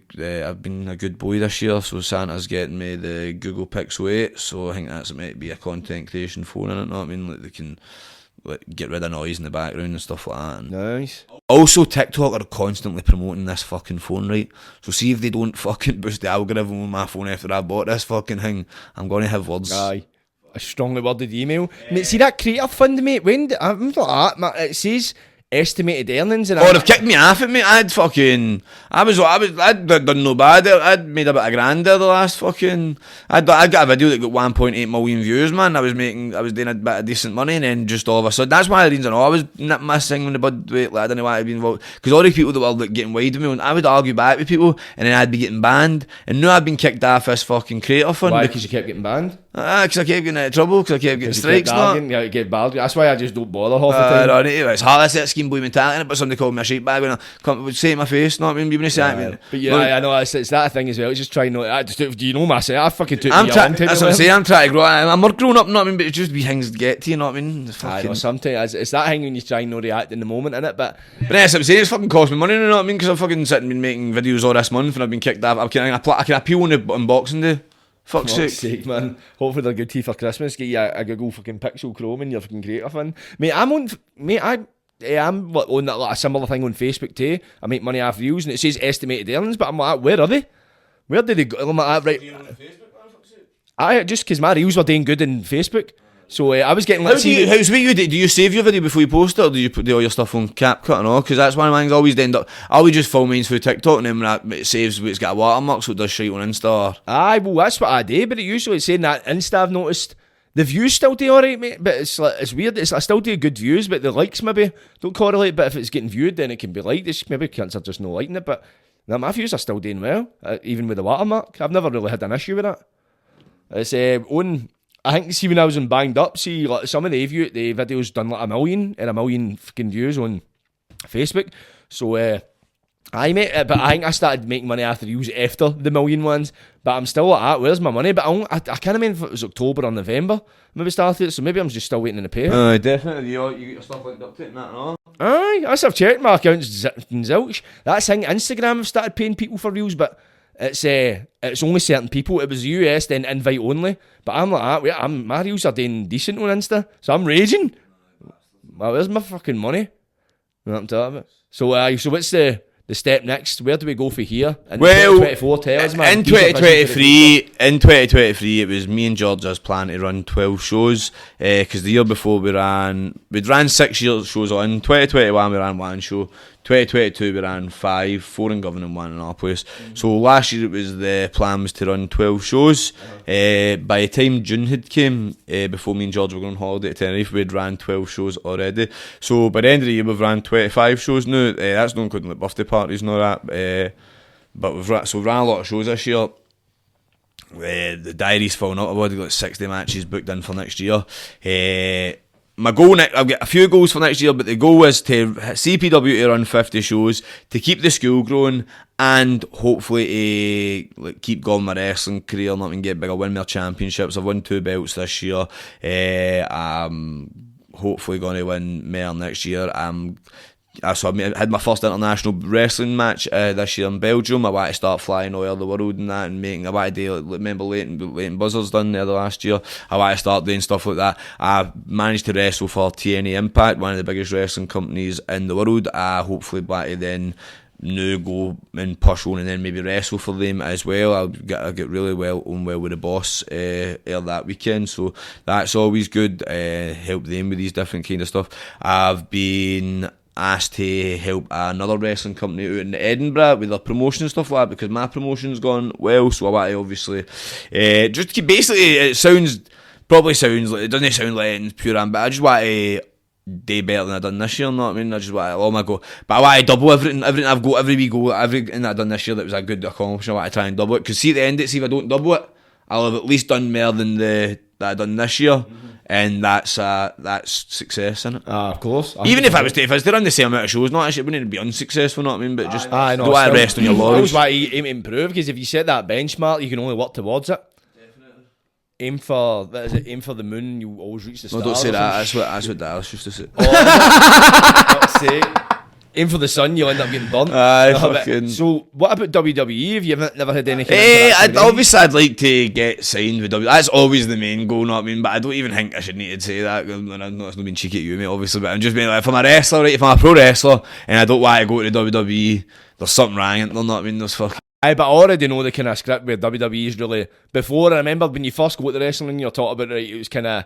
You'd almost no geed up on your thoughts about it, just kind of. Oh, but that's what I'm saying. If I ain't new because I've done that thing with TNA, you know what I thought. That's what I was thinking. Is that? So that's what I'm saying. New does like it's like, and it also as well. But new, like, so I might never be able to get a job as WWE, like, mate, but new I could maybe get a job as a coach one day, or like I could get a writer, or like, not I mean, or a promoter or something like that. No, I mean, it's these different things that I didn't actually think about a couple of years ago. Like, there's only one job in the WWE I thought about being. I could even be a ref. Not I was fucking done no. I mean, I get actually heavy like, fucking praise for my ref gigging. So how did you find being a ref?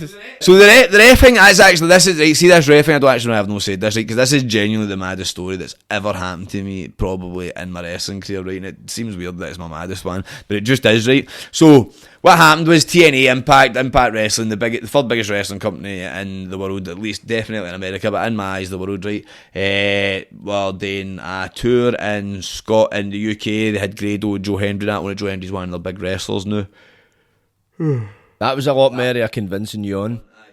Joe Hendry was he's one of the big wrestlers now and stuff like that, former champion and that. So they were doing a tour of Scotland and England, and they wanted to do like a tryout thing, a UK tryout to try and find more wrestlers. Because obviously they've done well in the UK with like Grado, Joe Hendry, Mark Andrews, like a lot of wrestlers, the subculture and that, a lot of wrestlers for the UK have been out of TNA to wrestle. So they done like a tryout thing, and they asked us to host at the wrestling school, know what I mean? So we're only a year old and we're fucking hosting the third biggest wrestling company in the world today at a tryout in the UK. That's already fucking mental enough as it is. So done the tryout, obviously I've took part. I get invited to take part in it because obviously I was helping out in that, and obviously like Joe, like, so other guys had to like pay like their 80 quid or whatever to get on it. It was like I'm like an invite kind of thing. There's a couple of guys that invited to because obviously they wanted to see how we were. So it got down to like the last 10. Apparently I made the last 12, but I've heard a couple of people get told they were the last 12 kind of thing, and like the maths wasn't mathing that 5 of us could have made the last 12, you know what I mean? That seems more like the last 15 to me for doing my last right. But so the last 12 apparently. But actually, I did see all the I get invited to Nuka, so I actually believe that maybe I actually was in the last 12, but obviously anybody can say that, but I ended up getting down and helping out with more stuff, so that tells me that, wait a minute, that actually, and they were heavy putting me over and stuff like that. So then after that, right, after the guys that get at the final 10, they've made them do 5 matches, single matches, right, and just before they're about to do like, Davey, do you like refs? I'm like, it's my building, no, it fucking may as well. But I've never refed on a show. Now, I've obviously like, refed in training matches and stuff like that, but I wouldn't say I was a good ref. But because it's the wrestling business, I always say that any job that you do, you need to get 100%. I've been really on that with my trainees lately. So obviously I'm in the ring doing these reffing these matches. I'm taking it pure seriously, right?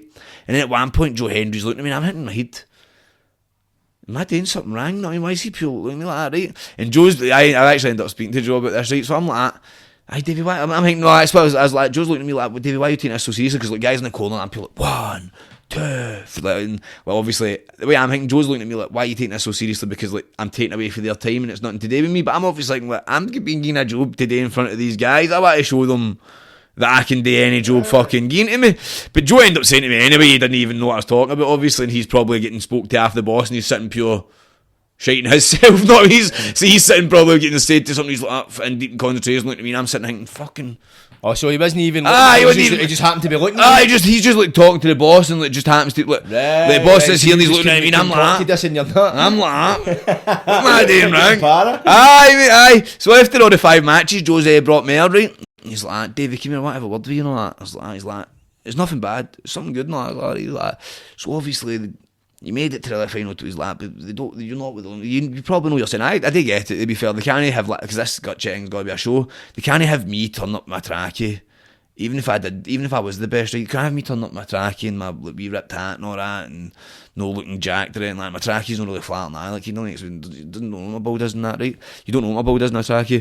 And like picking me and saying, this is what we want for a wrestler. I mean, this is the guy that's the best of them all, and this is who we want to be a wrestler and representing us. So like, event I'll probably, it happened with Grado, put it that way. Like, Grado done the boot camp thing, and he didn't win it, but he ended up getting a job with TNA. I mean, I'm not saying I'm going to get a job with TNA, but I'd say that this is more likely the route that I would probably get if I was to get a job with them. Know what I mean? But Joe's like that to me. You done well. They're asking, do you want to go and referee down in Newcastle on Friday? They've only got one ref, so they want to see if you've done it. I was like, obviously straight. I was like, of course, mate, I'll do that. But in my head, I was like, I've never refed on a wrestling show before. And in the show, I forgot to mention actually. I really should have mentioned this. So the show was a pay-per-view. So my first ever wrestling show that I was wrestling on. The first ever show that I was wrestling on was a pay-per-view show in Newcastle in front of like over 700 people. So I've been doing the ref, right? Obviously, I don't get nervous when I wrestle. Right? I feel like I've always meant to be doing this. Like, wrestling's my life, and I've always meant to be a wrestler ever since I was a wee boy, a class clown, all that stuff. All eyes are meant to be on me. I feel like I'm a star. And it sounds pure cringy as fuck, but it's just how I felt growing up. No, I mean, it's just what I felt like. A main character syndrome, call it whatever, right? So I don't really get nervous when I'm going wrestling, because I'm thinking to myself, this is my spotlight. I say, I'm an artist, and that's my canvas, so I'm going out there to paint. No, I mean, don't get nervous about it. But seeing when I was going out to the ref, I was fucking shiting myself. Oh my fucking god. Before I know, I'm talking to this guy, Will Ospreay, one of the biggest wrestlers in the world, just signed a multi-million-dollar contract for AEW, and I told him the story, and he's like, fucking hell, bruv, you're crazy. That's the last thing you want to hear. I was like, he's like, I would never do that. That's what he said. Big shite house. He's like, don't say that. He's so good. I say, I'm not a wrestler. Fair dues, fair. To be fair, no offence to you, maybe he's never ever going to watch us. Fucking wank, you're a wanker. Imagine he did watch it. I know, mad Bob. If I end up phoning me, I was going to actually come up for CPW, David, but I seen that podcast with that big handsome guy with the specs. So you two can go and fuck yourselves. Oh, for fuck's sake. I would never do that. But anyway, so obviously people are like pure, and after that and all, people are pure putting me over, obviously. But the first spot, but right, so the first match, right, they put me in. You're not going to know this, right? But in case anybody's watching that knows wrestling, two guys called Leon Slater and Mark Haskins, two of the fastest wrestlers in the world, know what I mean? Like pure day hunters of spots and mile pure. So I'm sitting fucking running about, fucking chasing after, trying to do all the counts and all that, making sure they're doing everything right, pure fucking shiting myself, and then my fucking trousers ripped open. Luckily it was only a wee bit, I was wearing black boxers just to, because I knew, I just could sense it was going to happen, know what I mean? So I done that, and then I done that match, I done another match, and then I was today. You usually get a break in between matches, but then I had to go and do another 2 matches back to back, and you get a wee earpiece and they're talking to you in your ear and that, and that cut out during the third match. Then I had to do the fourth match, fucking a cappella, man, with nobody in my ear and that. And when I get backstage, everybody was pure praising me and all that, and say that I done well. What did they tell you in the earpiece? Oh, they just say to you like, there's 10 minutes left, 8 minutes left, you need to like, fucking relay the messages to the guys and stuff like that, and it's like a lot more military, because these guys are on tape, because it's a pay-per-view and stuff like that. I can't really let them just fucking go out there and do their dance, you know what I mean? So there's all that kind of stuff. And obviously they tell me and all, like, tell me to fix stuff, like maybe fix stuff, or tell me to look where to look and stuff like that and all. If anything's changing, I can relay that to the guys. So quite a few. It's quite important. The referees are very important, to be fair, on the shows. But after that, the funny thing is, right, so after that, a wrestler, right, who's a woman wrestler, she was doing a special guest referee match, and another match, right, she's been wrestling for 20 years. She comes up to me and goes, like, do you think this is a bit cheeky, Davey? And I was like, no, but it's like, do you think I'd be okay to ask you for advice about being a referee? I was like, aye, right. I've never reffed before. I was like, no, I mean, I was like, but she was comfortable. She obviously like met me at the gut check, and she, like, you could tell she liked me, because like the night in Newcastle, I walked up to her and shake her hand, she like growled at me, right? Like she growled at me. And I was like, oh no, what have I done wrong? And she like put her arms out and like, gave me a big cuddle and all that. And she kept telling me how I was entertaining and all that the other week. So she obviously, I think her husband's Scottish, so she probably got like, Scottish people, you know what I mean? And like I helped her family get in, like her family had like VIP tickets to like the show and all, and I helped them get in. I done a few things for them, you know what I mean? So I probably just, but obviously when I've put my hand on it and she's growling at me, I'm like, oh no, man. And she's like high up in the company and all, I'm like, oh fuck off, what have I done, man? But she was always sound, and she's like, so I think the only reason she was asking me for advice is because like she actually got on with me and she doesn't really know the other referee kind of thing. More approach. Aye, more that way. So it was class. It was a great experience, obviously, getting hundreds of advice for all these like, guys that have wrestled all over the world. And then I feel as well, I got that guy Eric Young on my show. He was already scheduled before this TNA thing, but I think he really enjoyed being on the show. I feel like he was more comfortable because he'd already met me and stuff like that. Because I'd done all that. It was one of the maddest experiences ever. And that. Do you think that'll get you a spot as a wrestler though? Obviously you're in their good books. I think so. Essentially you've kind of helped them out as well. I think so. I think they've seen how I operate. I think the guy Scott, the guy Scott Demure basically said I'm one of the hardest workers that he's ever seen. You know what I mean? And that's and he's apparently a guy that just likes people that can get shit done. And anytime he asked me to do stuff, I was getting shit done. You know what I mean? That's it. Reliability. It goes a long way. And then, like, for example, Joe, the guy Joe ran this Impact tour, the tour this year, right? But he already even said at the end of it, he's like, next year, I don't want to run this again. You know what I mean? Whereas maybe I could be the one that promotes the Impact tour. I've got history. I've been a promoter. I know how to do these kind of things. I know venues and stuff like that. And then if that was to happen, one of the things I would actually say to them is, like, here guys, one of my best things as a promoter is I put myself in matches, and because I'm that popular in Scotland, it sells tickets, and that's so. I think I'll be able to wrestle one day. I think we'll go to tours and stuff like here. They like me in that as well. Like, the boss actively likes me, you know what I mean? So that's always a good thing in it, you know what I mean? Aye. And it doesn't need to be like, maybe I might not ever become a superstar in the company, but I think I'll get a show. I think I'll get to wrestle. I think I'll get to put on the Definitely got a shoe in. To be fair, I do think I might get a contract now. I'm just because I'm going. I'm talking shit. I know I'm going to get a contract with TNA at least, because that is a very attainable thing with how. Like, that's always my big thing about. I always say, when I was younger than that, I used to apply for jobs. Like, getting the interview, see if I get the interview, I'd get the job. Not I mean, but it's getting to give me the interview, because obviously I'm kind of illiterate, and all my CVs look like shit and stuff like that. But I think that's the same. We see these companies like WWE, EW, or TNA or anything like that. I think if they were to maybe watch me on the telly or whatever, maybe watch my stuff, they'd maybe no kind of get it. But I think if they meet me in person and see me, and like, I think I'm infectious, and I think my energy levels and all that kind of stuff, I think that's what people like for me. Know what I mean? Aye, no, definitely. People are attracted to energy, and that thing is, you're passionate as well.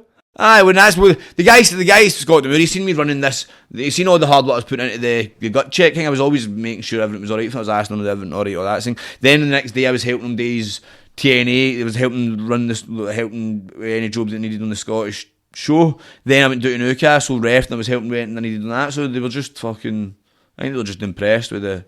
It's the work ethic in it, man. It's just showing you're willing. That willingness, man, it does go a long way, and it's developing relationships. All that's not what you know, it's who you know.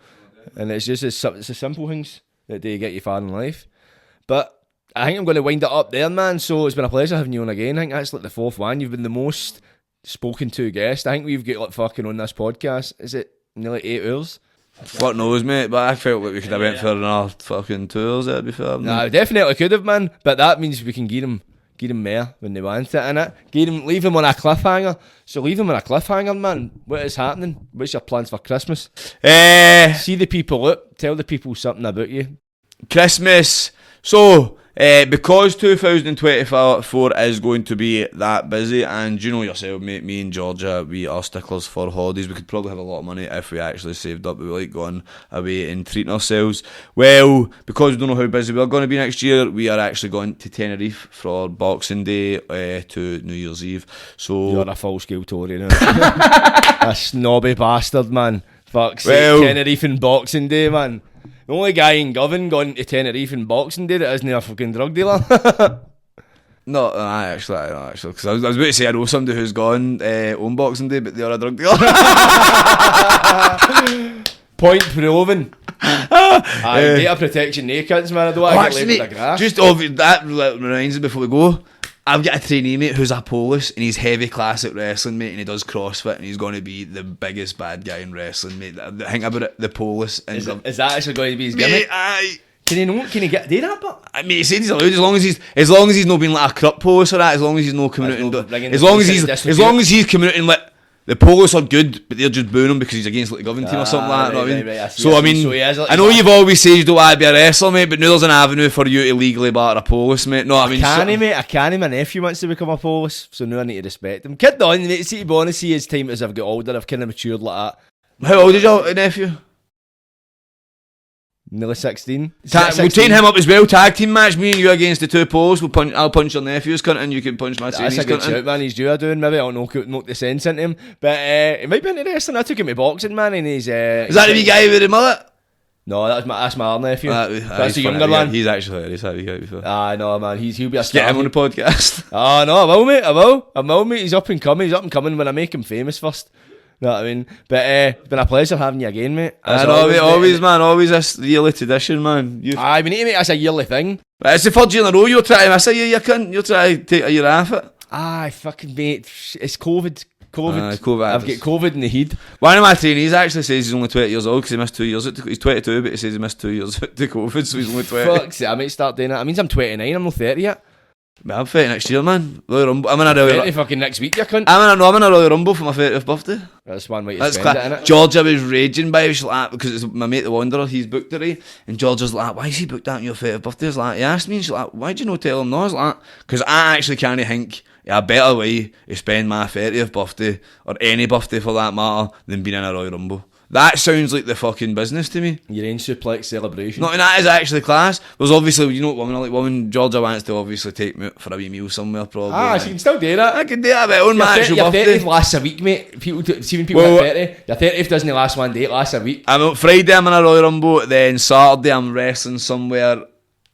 I need to go on a plane for him. I can't reveal it because it's not been announced or anything like that. But I need to go on a plane, and then I'm back home doing another birthday party. Fucking already booked out quite a lot this year. Know what I mean? So that's exactly it, man. anybody's wanting to have a wrestling show booked, or they're wanting a birthday party booked, or they're wanting anything booked next year, get in quick, because a lot of people do say, I'm going to be busy just to try and get sales. I'm telling you, I'm going to be busy because I really don't want you to miss out, because I'm a greedy bastard and I'd rather have all the days filled, so I don't want time off. So that's why I'm telling you now, to get stuff booked in, because it's already filling up and I don't want to. I don't work Mondays and Fridays, know what I mean? So the weekend, I don't need them. I don't need them off. So get them booked in, and that's what's happening, troops. And that's what's happening, troops. Check it out, people. Like, subscribe, and don't get wide. And if he's wanting any adverts or any content creation done, Some Boy Productions. Adios, amigos. Fuck you, Caz.